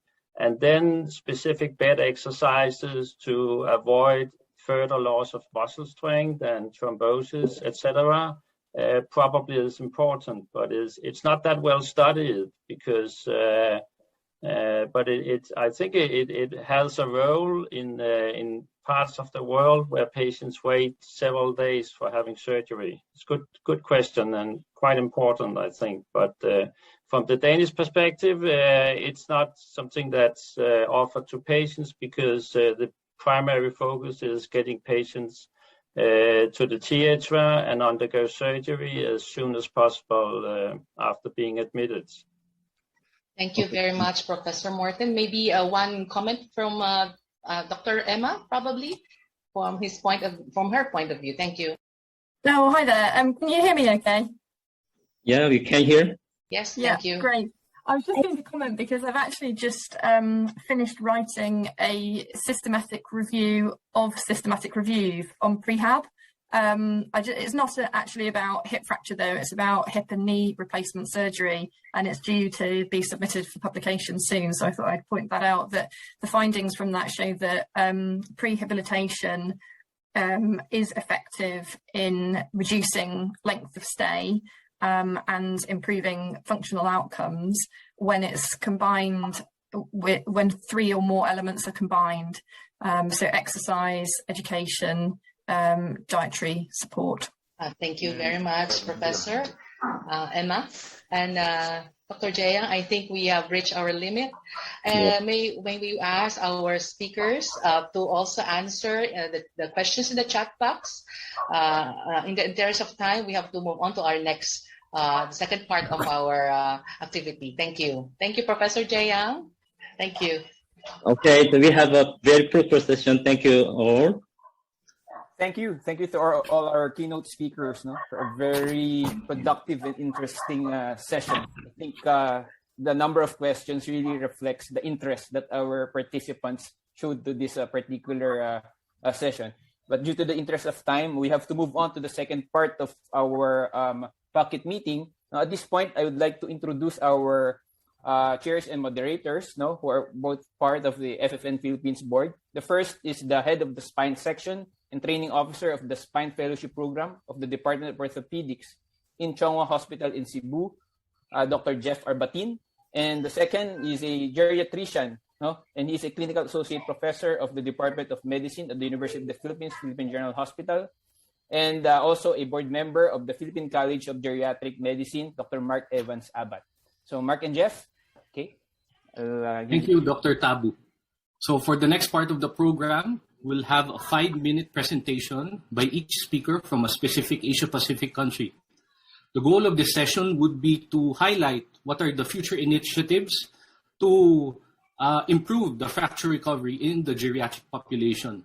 The COVID-19 pandemic has increased our inequities, and for the past 1 year and 8 months, we are keen on how each country is able to surpass or at least enhance the secondary fracture prevention. So I suggest for the next reactors to please turn on your video. We will only be giving 5 minutes, and I will just raise my hand if your time is up. So for the first speaker, we have Dr. Ronald M.Y. Wong. He's an orthopedic surgeon and assistant professor of the Chinese University of Hong Kong, Prince of Wales Hospital in Hong Kong, China. Go ahead, Professor Wong. Yeah, thank you for the kind introduction. Just share my screen. And so, first of all, I'd like to thank the FFN for the opportunity to share my experiences in Hong Kong. So I'm Dr. Ronald Wong, a clinical assistant prof from the Chinese University of Hong Kong. So I'm an orthopedic surgeon, and a lot of day in, day out cases are fragility fracture patients for me. And as a trauma surgeon, besides from performing operations, I also believe that preventing the second one is also very important. And today I'd just like to share my experiences. Now, this is a familiar X-ray to all of us, a cemented hemiarthroplasty for neck and femur fractures. We all know that it's for pain relief and improvement of mobility. But what after surgery? Now, published studies have highlighted the key pitfalls in the management in Hong Kong in the past. And they're actually the lack of the fracture liaison services, low prescription rates for osteoporosis, inadequate referral for rehab, low follow-up attendance, and pre-op geriatric co-care. We have more than 6,000 hip fractures every year in Hong Kong. And in order to improve the situation, we established guidelines in Hong Kong for the promotion and establishment of fracture liaison services in all hospitals to coordinate the management of our hip fracture patients. We recently published this article in the Hong Kong Medical Journal as a reference and standard for the management of fragility fractures. And as a result, now all our hip fracture patients at our unit receive a geriatric co-care, and most hospitals have adopted fracture liaison services together with a nurse coordinator. We also published an article in Archives of Osteoporosis regarding the epidemiology of fragility fractures here, which highlights the concept of imminent fractures in Hong Kong. And consistent with literature, we found that more than 50% of secondary fractures actually occur during this period. Therefore, this window of opportunity is also the most effective in the prevention of a secondary fragility fracture. We recommended that all clinicians and allied healthcare professionals should be alert on this here. And based on this, our fracture services actually target this 2-year period in particular. Now, to treat bone health, the Hong Kong guidelines are currently getting updated, but very similar to the American Association of Clinical Endocrinologists guidelines and IOF guidelines, we stratify patients based on the risk and treat accordingly. Besides on bone health, our published systematic review had also shown that sarcopenia can actually occur in up to 95% in males and 68% in females with fragility fractures. In fact, a local study performed in Hong Kong also showed that for our hip fractures, around 70% of patients actually have a sarcopenia. And based on this reinforces that our fracture services here should also focus on muscle health. So for our patients, we advise and refer them to do exercises, and our dietitian also deals with the nutrition after surgery. So for the management at my unit, each fracture patient is thoroughly evaluated, and in patients, we have an orthogeriatrician for co-care. The patient is also referred to the dietitian and physiotherapist for rehab. Now, as a recent fragility fracture is considered a very high risk, preferably a bone-forming agent is used, but in a public setting, the patient is covered only if they have history of 2 or more fragility fractures and a very low T-score. So in general, IV zoledronic acid or denosumab is used. The DEXA scan is offered for all our hip fracture patients, and upon prescribing the drug, the patient is monitored with DEXA every 2 years. And as for the target to treat, the treatment target would be at least more than -2 and preferably to -1.5. And if the T-score was more than -2.5 to begin with, I'd go for at least 1.0 T-score unit improvement. And once target is reached, if the patient started off with an anabolic drug, sequential therapy would be offered. And if the patient have reached the target with bisphosphonates, they'd go for a drug holiday. And for those that have reached treatment target with denosumab, they would continue or switch to a bisphosphonate. As for our current goals and objectives, we're currently in a process of setting up FFN Hong Kong style here and going through the paperwork, and hopefully it will go smoothly. Our primary aim is to try to align all hospitals in Hong Kong for the best multidisciplinary practice and system of care by following the 4 pillars of global FFN, and to work closely with FFN China and also learning from other national FFNs. With that, I'd like to thank the audience, and I hope my sharing was meaningful. Thank you, Dr. Wong. Excellent talk. I think the take-home message would be the geriatric co-management and the identification of sarcopenia as a significant problem and a specific treatment algorithm. Thank you very much. Thank you. Move on to our second speaker, Dr. Rajesh Malhotra. Dr. Rajesh Malhotra is an orthopedic surgeon. He is a professor and head of the Department of Orthopedics at the All India Institute of Medical Sciences, New Delhi, and also the past president of the Indian Orthopedic Association. Go ahead, Professor Malhotra. Hello, thank you for this opportunity, and this is a pleasure to be speaking on this forum. And this is the layout of my talk, and this is a short background of FFN India. We started in 2017, and the place where I worked was the birthplace of FFN India, and we are on those resting on those 3 pillars: patient care, training, and research. And our goals are in sync with the FFN Global. So let's talk about the hip fracture. This is the projected incidence of hip fractures in India. And I'm just going to take you through a case scenario of a patient at my center. So 4 o'clock in the evening, this lady sustains a fracture. At 8 o'clock, her son brings her because he thinks there's something is wrong with the mom. She's triaged yellow and diagnosed to have a hip fracture. And then, the X-ray revealed the intertrochanter fracture. And she had been ambulatory without the use of any assistive devices prior to the injury, lives with her children, had osteoarthritis knee, and has hypertension for which she doesn't take treatment properly, takes only when she feels the blood pressure is high. So finally, she's admitted at 1:45 p.m. next day. And a skin foam traction is applied, fascia block is given. At 7 o'clock in the evening, next day, she's operated and then she's mobilized. She attends the Fragility Fracture Clinic. The sutures are removed, and then she has been put on treatment based on her investigation. She gets a zoledronic acid because she has a high risk for a fracture. Our data is, do we match the expectation? We published this paper in Archives of Osteoporosis, and we found that 68% of the delay was after the admission to the hospital, and only 43% patients at our tertiary care center, the best university hospital in the country, had surgery within 48 hours. And the reasons for delay were these, that most of the times the patients were medically unfit. The uncommon causes were delay in reaching hospital, or the delay in the previous hospital, or delay in seeking attention, or difficulty in transport. And 9 out of 10 patients had an abnormal test report which led to a delay. Anemia and hyponatremia were the most common, and 2 out of 5 had a newly diagnosed comorbidity, and most common being hypertension and chronic lung disease. And the mortality was most commonly due to sepsis and pneumonia, and half of the patients died at home. And it was mentioned that can confound our data. So the priority areas are increased time to surgery has to be addressed, newly diagnosed illnesses have to be handled, and the mortality rates have to be realistic because many of the patients die at home. So these are the challenges: the funding and finances, infrastructure, and penetrating the barriers of awareness, large population, affordability, and access to care. We don't have a registry, so we are unable to track the patient, which hinders the research and proper patient follow-up.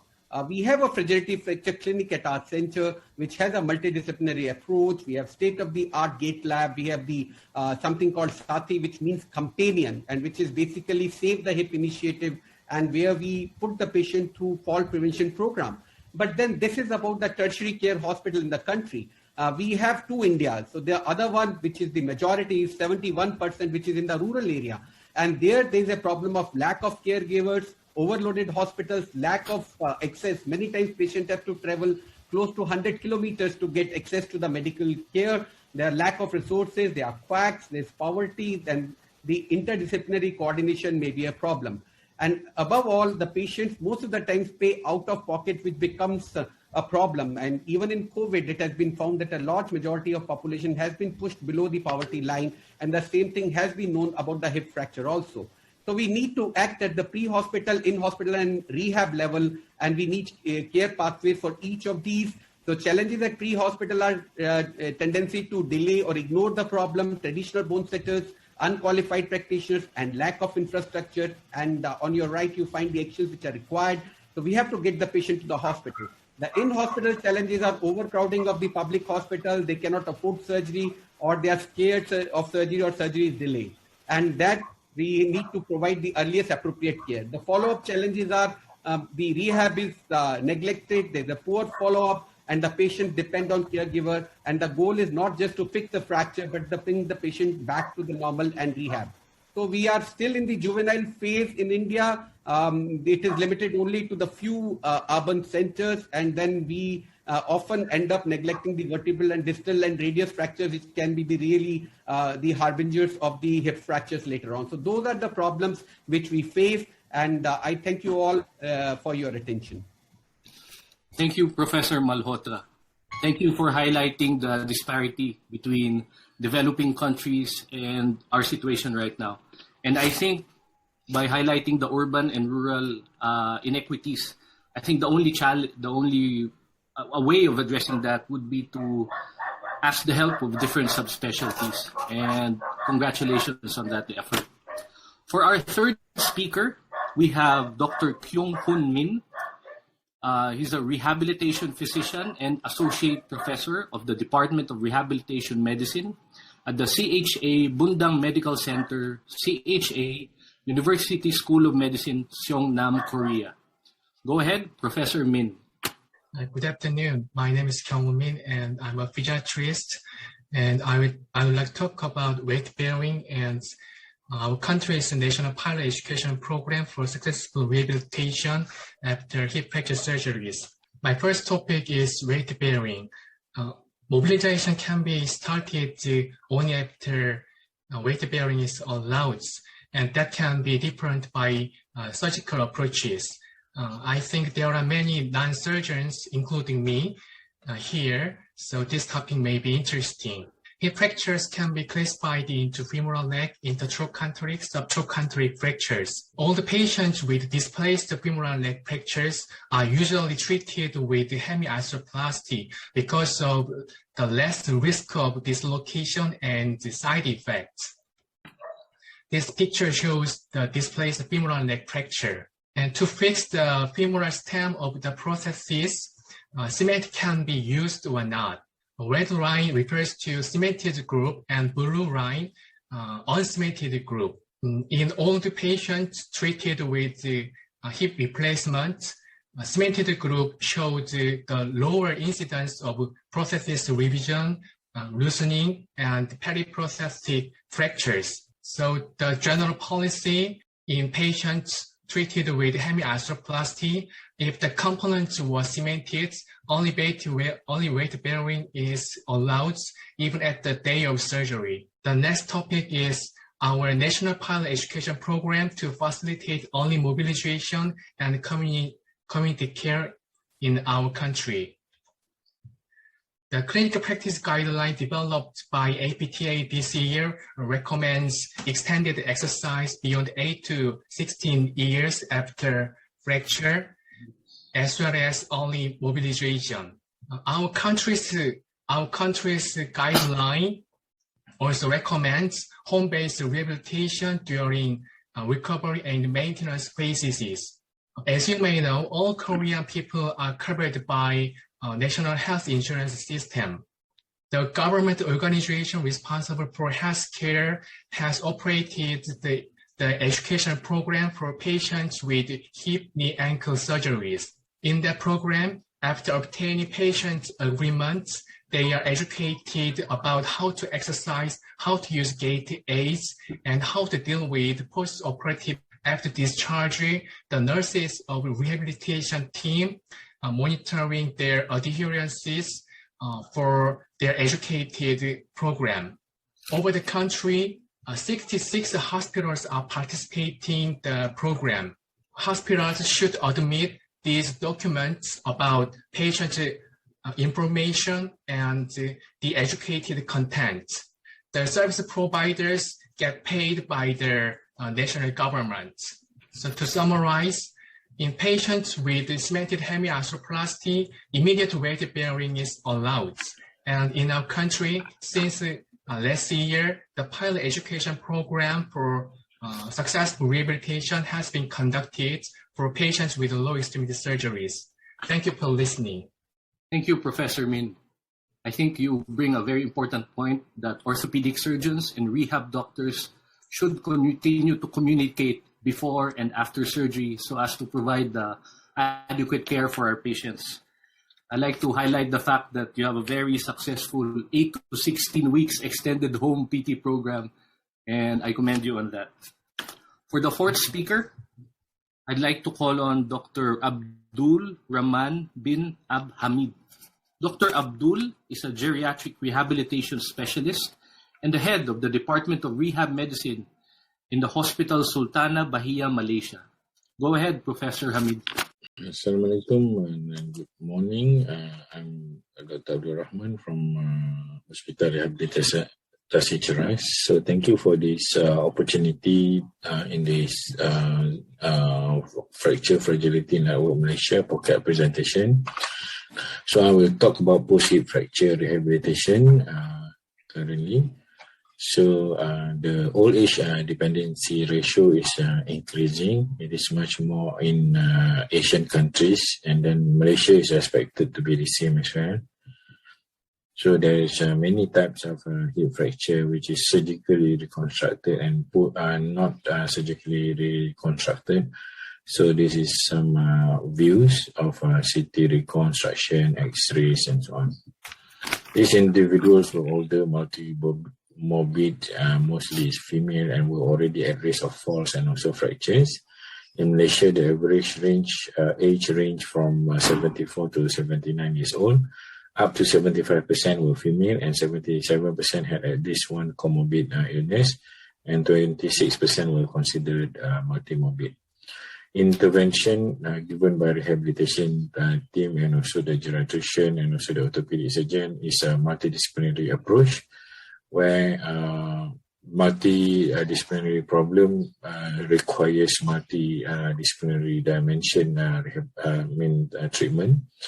Team that trusts is a team which is triumph. That is the concept that we use here. It is designed to design, plan, build and operate a rehabilitation pathway for those patients with post-hip fracture. So just consider yourself as a part of the orchestra team. Everybody is very necessary to be there. If not, the sound will be not nice to be heard. So in order to do some rehabilitation, we need to improve in terms of education and also the awareness of the patient which is being involved. Usually in rehabilitation, we use this ICF model of, let's say, hip fractures. There is some limitation in terms of function, such as pain, reduced range of motion. So sometimes we can give some pain medication, physiotherapy, aerobic training, and so on. In terms of activity limitation, we can give some gait training and also activity of daily living training. And in terms of participation limitation, we give vocational training and also social integration programs. Environmental factors such as barrier-free environment, social acceptance, and ergonomics. Also, we can improve. In terms of patients' personal factors, we can improve awareness of the education and also family involvement and also cognitive behavioral treatment. So this is to start with. Usually we start with some respiratory improvement, such as chest expansion, effective cough technique, breathing exercise, and also ACBT, use of spirometry, and so on. Our focus will be then on mobilization, balance, and also ambulation, improving in terms of activity of daily living independency and return to supportive environment. We initiate some sit to stand early in the progress, whether it is phase 1, phase 2, and also phase 3. There is some physical deficit that we also try to correct, such as trunk control, head control, poor sitting balance or standing balance, where the problem could have because of reduced mobility, difficulty in sit and out of bed, difficulty in transfer to bed and wheelchair, and unable to or need assistance in ambulation. We rectify all those problems and try to improve. Also tackling some common musculoskeletal problems associated, such as osteoarthritis of the other sound legs and so on. We also sometimes resort to some adaptive equipment such as reacher to pick something up more easily, adaptive methods for complicated patients, putting the sleeve on the fractured leg first, use of long handle shoe horn to put on the shoe, button hooks, shower seat, dressing stick, minimize energy output and also improve functions.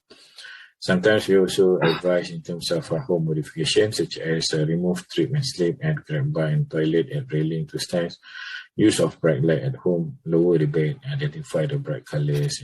We notice that the patient can have some lower quality of life following hip fracture. 75% will present with difficulty with daily living, daily activities. Almost like 40% will have disability to walk independently, and about 25% will enter nursing home. This is some multidisciplinary model that we use to see our patient with. Some patient to improve in terms of daily aerobic activity, we encourage them to do some activity locks, such as this, which can progressively increase overweight, and pedometer lock to keep their healthcare. Our country Ministry of Health is planning to develop a hip fracture clinical practice guideline, and the committee will be having their meeting soon. One of our FFNM council members, including me, is also a member of the above committee, and FFNM National FLS Framework for Malaysia is in progress. We also sometimes use some social media in health delivery, such as this posting in terms of the exercises and for prevention. Also emphasize in terms of a Fragility Fracture Network in Malaysia. We create awareness and then we educate more people about fragility fracture in Malaysia. Okay, thank you. I represent Malaysia. Thank you for this opportunity. Thank you, Professor Hamid. 2 points. Number 1, the use of technology. Almost everyone has a cell phone, and we can track the amount of steps that we can take, although it's an estimate, but at least it gives us something to guide us Having a weekly goal for our patient means that they're progressing or they're delaying, and then we should address these factors.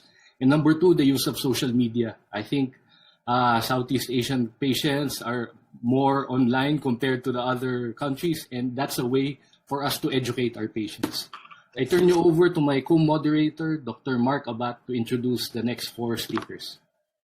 Okay, good afternoon, everyone, and thank you for staying with us. Up next is Professor Tashfeen Ahmad, who is a consultant orthopedic surgeon and associate professor of the Department of Surgery, Aga Khan University, Pakistan. Please proceed, Professor Ahmad. Yes, hello, everyone. Thank you for giving me the opportunity to present in this FFN pocket meeting. So in Pakistan, we are working towards establishing a fragility fracture network across the country. I belong to a private university known as the Aga Khan University, located in our biggest city, Karachi. We have been the leading institution in terms of academics, research and education. I have no financial interest to declare. So really I'll talk about how this FFN activity started. A couple of us, Dr. Aisha Habib and me, met and at that time we decided that this is something that we really need to move forward in our country. So we came back and discussed with our people at our institution, and they agreed to work towards it. So we formed a multidisciplinary group comprising of people from chemical pathology, endocrinology, internal medicine. We do not have a geriatric service as yet. Orthopedics and radiology agreement, and we hope to launch it soon. Is concerned, Sorry, Professor Ahmad, you're breaking up. We have been discussing. Our university emphasizes a lot on research, and therefore we put the angle of research to our activities also.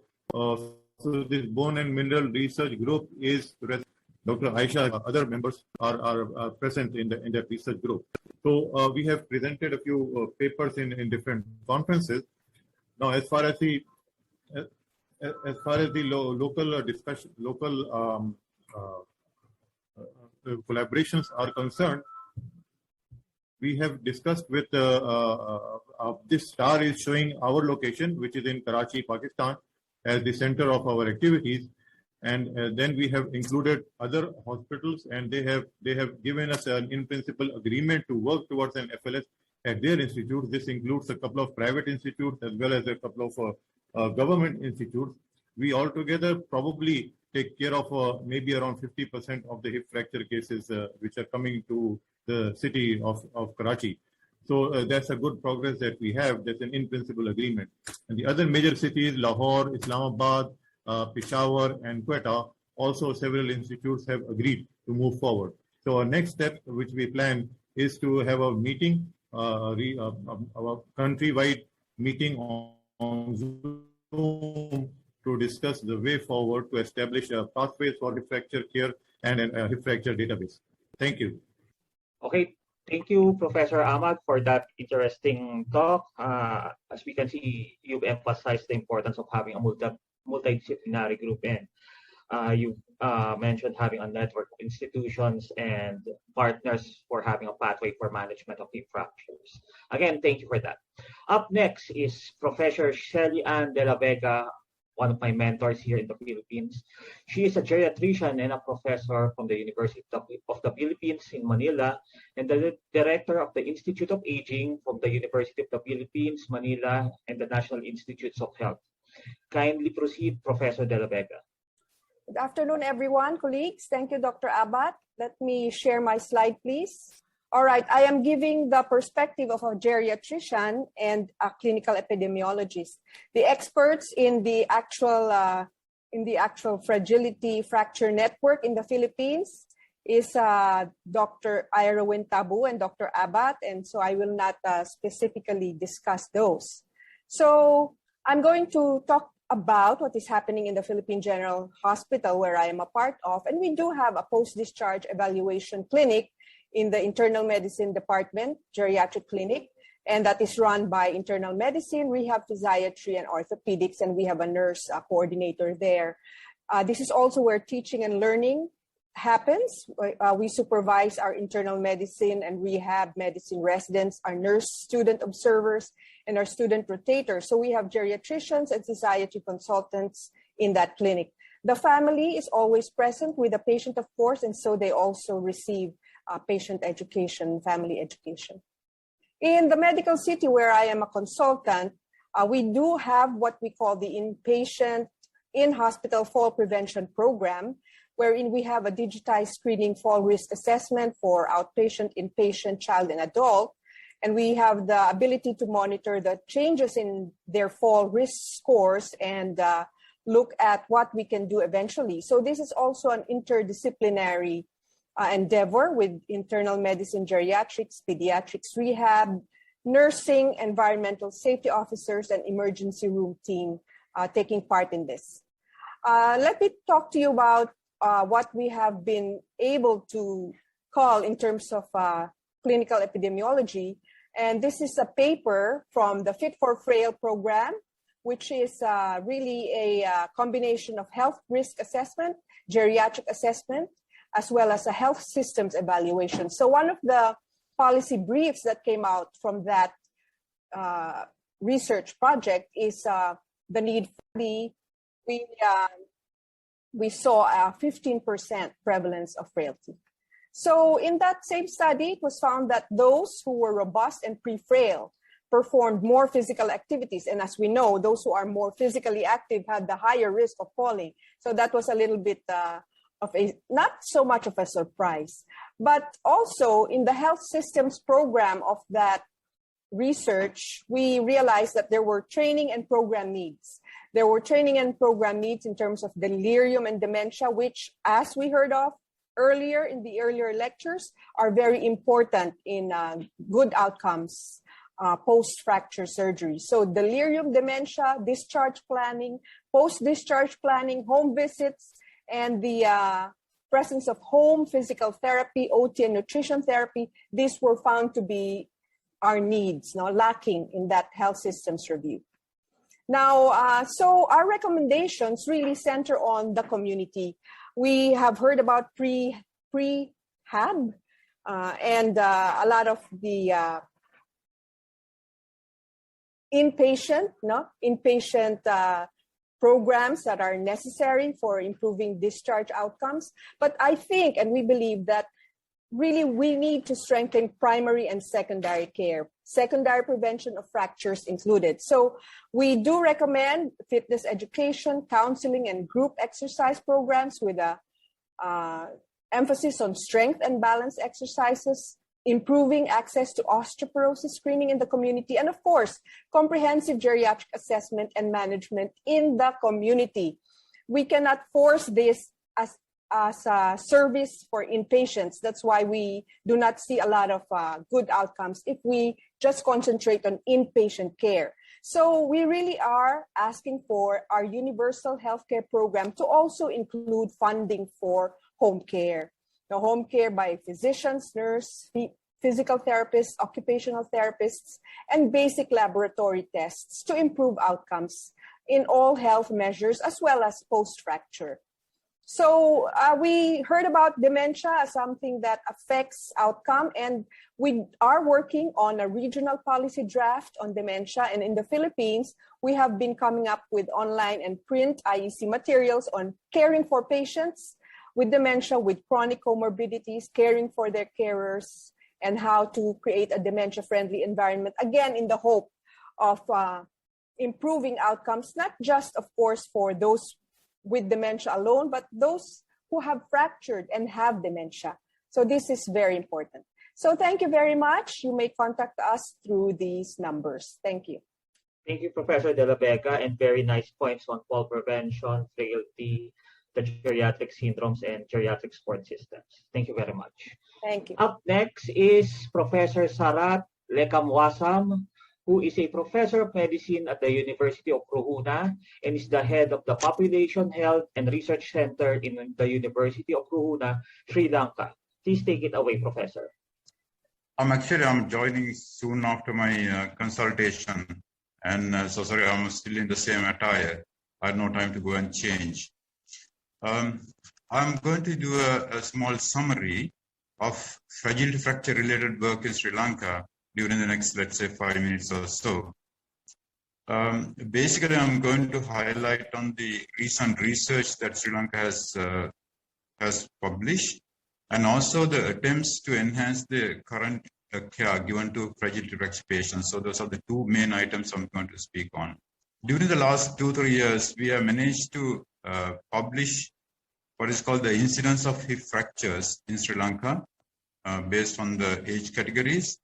And also we are working on all the incidence of all hip fragility fractures in the country. So eventually we should have data on the incidence of hip fracture and also data on the incidence of the all fragility fractures in Sri Lanka. Eventually we should have that. And also we managed to publish normative values of bone mineral density, trabecular bone score, and also two bone markers, PNIP and the CTX, from the age range of something like 40 years to 80 years. And we managed to find those figures. The mortality and the quality of life and the physical activities of the hip fracture survivors been followed up in the hip fracture registry, and that we have published again in the Archives of Osteoporosis during the last year. So I should say that we have made this fairly a good work. We have done some good work in the research related to fragility fractures in Sri Lanka during the last 2-3 years. But our main emphasis is that during the research we found that there's a certain amount of care gap given for the particular hip fracture patients. And the main care gap that we identified were, one is that the delay in admitting patients following hip fracture. And then the second main concern was that the delay in surgery. And also that the number of patients who had a surgery was only about, let's say, 50%. So about 50% patients were managed conservatively. And of course, they had a poor outcome when you compare the patients who had surgery. So this is one of the major concerns that we have. And also that we found that there's the involvement of internist or geriatrician in the initial assessment of the patient does not happen always. And as a result, the patient do not get evaluated sufficiently so that the surgery, for them to have early surgery.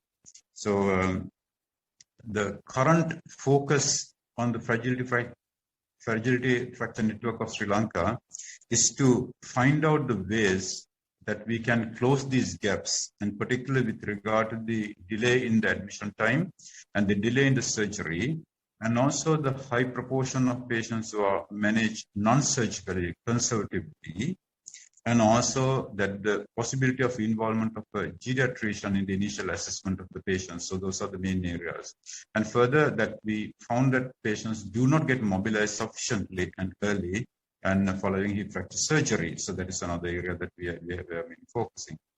But all our work has been sort of, cut out by the COVID pandemic, which is sort of raising waves after waves in Sri Lanka. And we are on the third wave, actually, we are battling the third wave. So whatever the initiatives we have sort of, come up with, and then we had to push backward, and as a result of this COVID problem. And but eventually we are hoping that we will be able to do some work. So basically that is the situation in Sri Lanka. So thank you very much for the opportunity given. Thank you, Professor Lekamuwasang, for that talk. And it's good that you emphasize the role of research in improving the care of our patients. And yes, the COVID pandemic is making research a lot more difficult at this point, but we really have to push on with that, okay? Okay, finally, we have Professor Piyapat Gajpratam, who is a professor of rehabilitation medicine and a specialist in rehabilitation medicine at the Shri Raj Hospital and Mahidol Hospital in Thailand. Okay, finally, take it away, Dr. Gajpratam. Thank you for your kind introduction. May I share the screen, please? Okay, I'm going to talk about the overview of fracture recovery program in Thailand. And I am a rehabilitation specialist, so I'm going to talk about rehabilitation perspective. Here is the multidisciplinary team of our fracture liaison service in our hospital. When we have a patient with hip fracture, we use the LINE application to activate everyone in the multidisciplinary team. The multidisciplinary team approach begins since preoperative period in order to reduce postoperative complication and continues through post-discharge follow-up. There are orthopedists planning for surgery, anesthesiologists doing pain management, geriatrician, optimize medical issues, and rehab physician assessing and planning for continuing care post-operatively, and the nursing staff coordinating among the multidisciplinary team. For preoperative assessment, the following history and risk factors will be obtained from the patients and their family, looking for comorbidities which would hinder the exercise program, such as cardiopulmonary, neurovascular, or musculoskeletal system. Meanwhile, the previous functional status will be acquired. Caregiver and family support are also assessed for the ability for continuing care and discuss about discharge destination and living environment. For environmental adaptation, we ask the family to take pictures of their home and send to the team via an email online application in order to get some advice for proper adaptation. Here is a QR code that explains how and where to take pictures, and we might discuss about home visits afterwards. For standard preoperative program, we will deliver as follows: breathing exercise and cuff training, ankle pumping, and prepare muscle for post-operative mobility and ambulation. Post-operatively, early mobilization and optimization of rehabilitation program, such as range of motion exercise, weight-bearing training, strength and balance training, as well as functional training will be delivered, aiming at recovering mobility and independence and facilitating return to pre-fracture residence and long-term well-being. Before the COVID outbreak, caregiver and family are asked to engage in the program, as well as preparing for home program. For continuing and long-term care, we have to run through education about falling and risk factors and how to prevent recurrent falling. Progress and emphasize the exercise program in order to facilitate functional improvement to pre-fracture status and encourage them to increase physical activity level.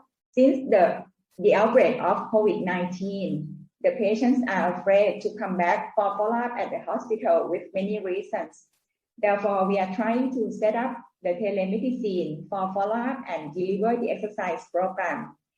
However, the telemedicine is an ongoing process since the hospital needs the good IT systems and our OH patients need proper devices, IT skills, and time to adjust to this new technology. So in conclusion, the fracture recovery program in Thailand begins since the admission and run through post-discharge until the patient reach their maximum potential improvement. Thank you for your attention. Thank you, Professor Pratam, for that talk. And it's very nice to see that you have instituted environmental assessment as part of your pre-operative assessment for risk for injury at home. Not really a lot of institutions do that, or even individual doctors do assess the environment of the patient for environmental risk for falling. Thank you everyone for that, for all of those talks and reactions. We now proceed with the last part of our program. Okay, may we call on Dr. Raul Michael Sembrano, who is the current president of the Philippine Academy of Rehabilitation Medicine, for a short reaction. Okay, Dr. Aksaway, will you be taking over already? Okay, it is my honor to introduce our guest reactor in the final part of the Fragility Fracture Network Asia Pacific Third Pocket Meeting. He is the current president of the Philippine Academy of Rehabilitation Medicine. He is also the chief at the Department of Rehabilitation Medicine at the Philippine Orthopedic Center, a Trauma and Orthopedic Center. May I call on Dr. Raul Michael Zambrano. Thank you very much for this invitation. I was tasked to react, and at the same time, while listening to all of the lectures, which are very fruitful and very informative. In fact, one thing that stands out is the role of the physiatry and physiotherapy and rehabilitation in the treatment of fragility fractures.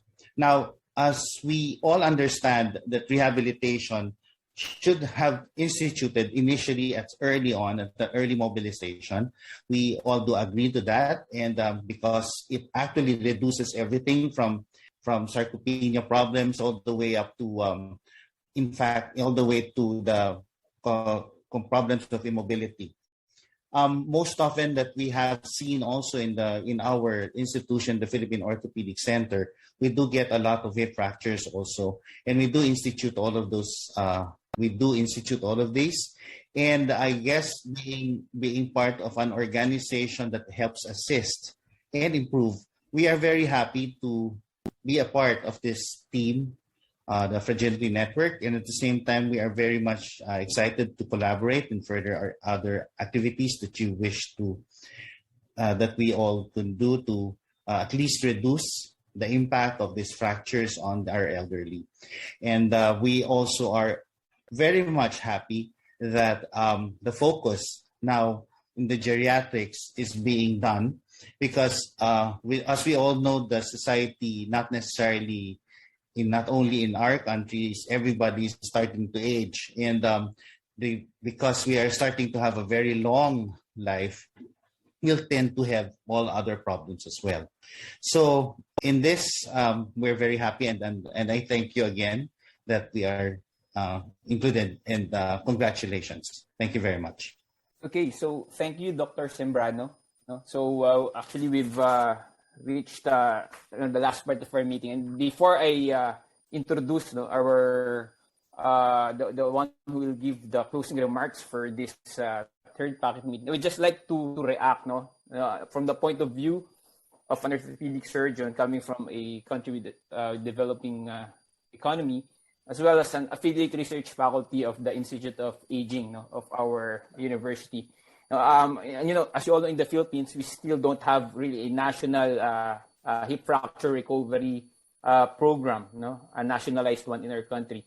But it doesn't mean that there are no programs existing regarding fracture care. As I've mentioned, I'm very grateful to Professor De La Vega for mentioning about the Fit for Frail project of the Institute of Aging. Actually, this is an untapped resource. I think as we've been promoting with the FFN Regionalization Committee, this in the spirit of collaboration, we can actually expand existing programs. We don't have to reinvent the wheel. And I think national FFNs can be truly catalysts in weaving the programs existing, being advocated by different societies in order to deliver a comprehensive interdisciplinary care for patients with the fragility fractures, which is really being advocated by the Fragility Fracture Network. So as we've come to the conclusion of our third packet meeting, it is important to mention that the FFN is really trying to build a collaborative spirit among the different specialties in order to expand orthogeriatric competencies in our region in support of the FFN's global call to action, as well as the WHO's Decade of Healthy Aging. And the Regionalization Committee is continuously holding these activities in collaboration with the FFN special interest groups.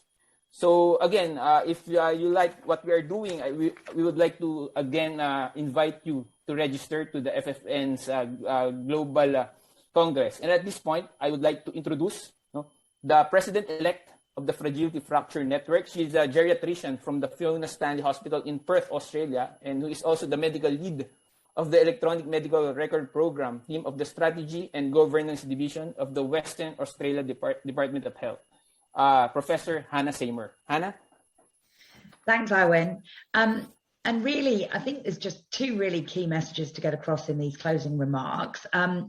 I think just acknowledging everybody's hard work in these really, really difficult times, and knowing that everyone in each of your countries is struggling with different challenges, mainly related to COVID. So really pleased to see so much enthusiasm still for what's our core business, which is looking after older people with fragility fractures.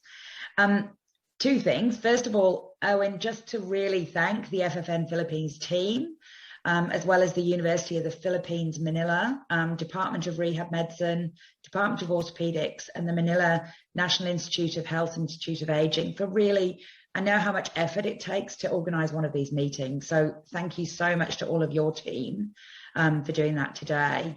And then the second thing is really just to encourage people to go out and register for the Congress in Toronto. Owen and Dave Marsh have advocated so strongly for the fees to be reduced significantly for people in developing economies. And really, FFN is really committed to improving care across the world, but we can only do that if we're financially sustainable. So really, please do encourage people to register for the Congress. In these really challenging times, it's important that that's a success. There's some great speakers and a great program, and it will be preceded by the regional meeting, which is great value again. So please do encourage people to attend. And really, that was the main message of these closing remarks. But really, thank you to everybody for attending on a Saturday afternoon. I know everybody's busy, and continue all your hard work in improving the care for older people across Asia Pacific. So thank you again.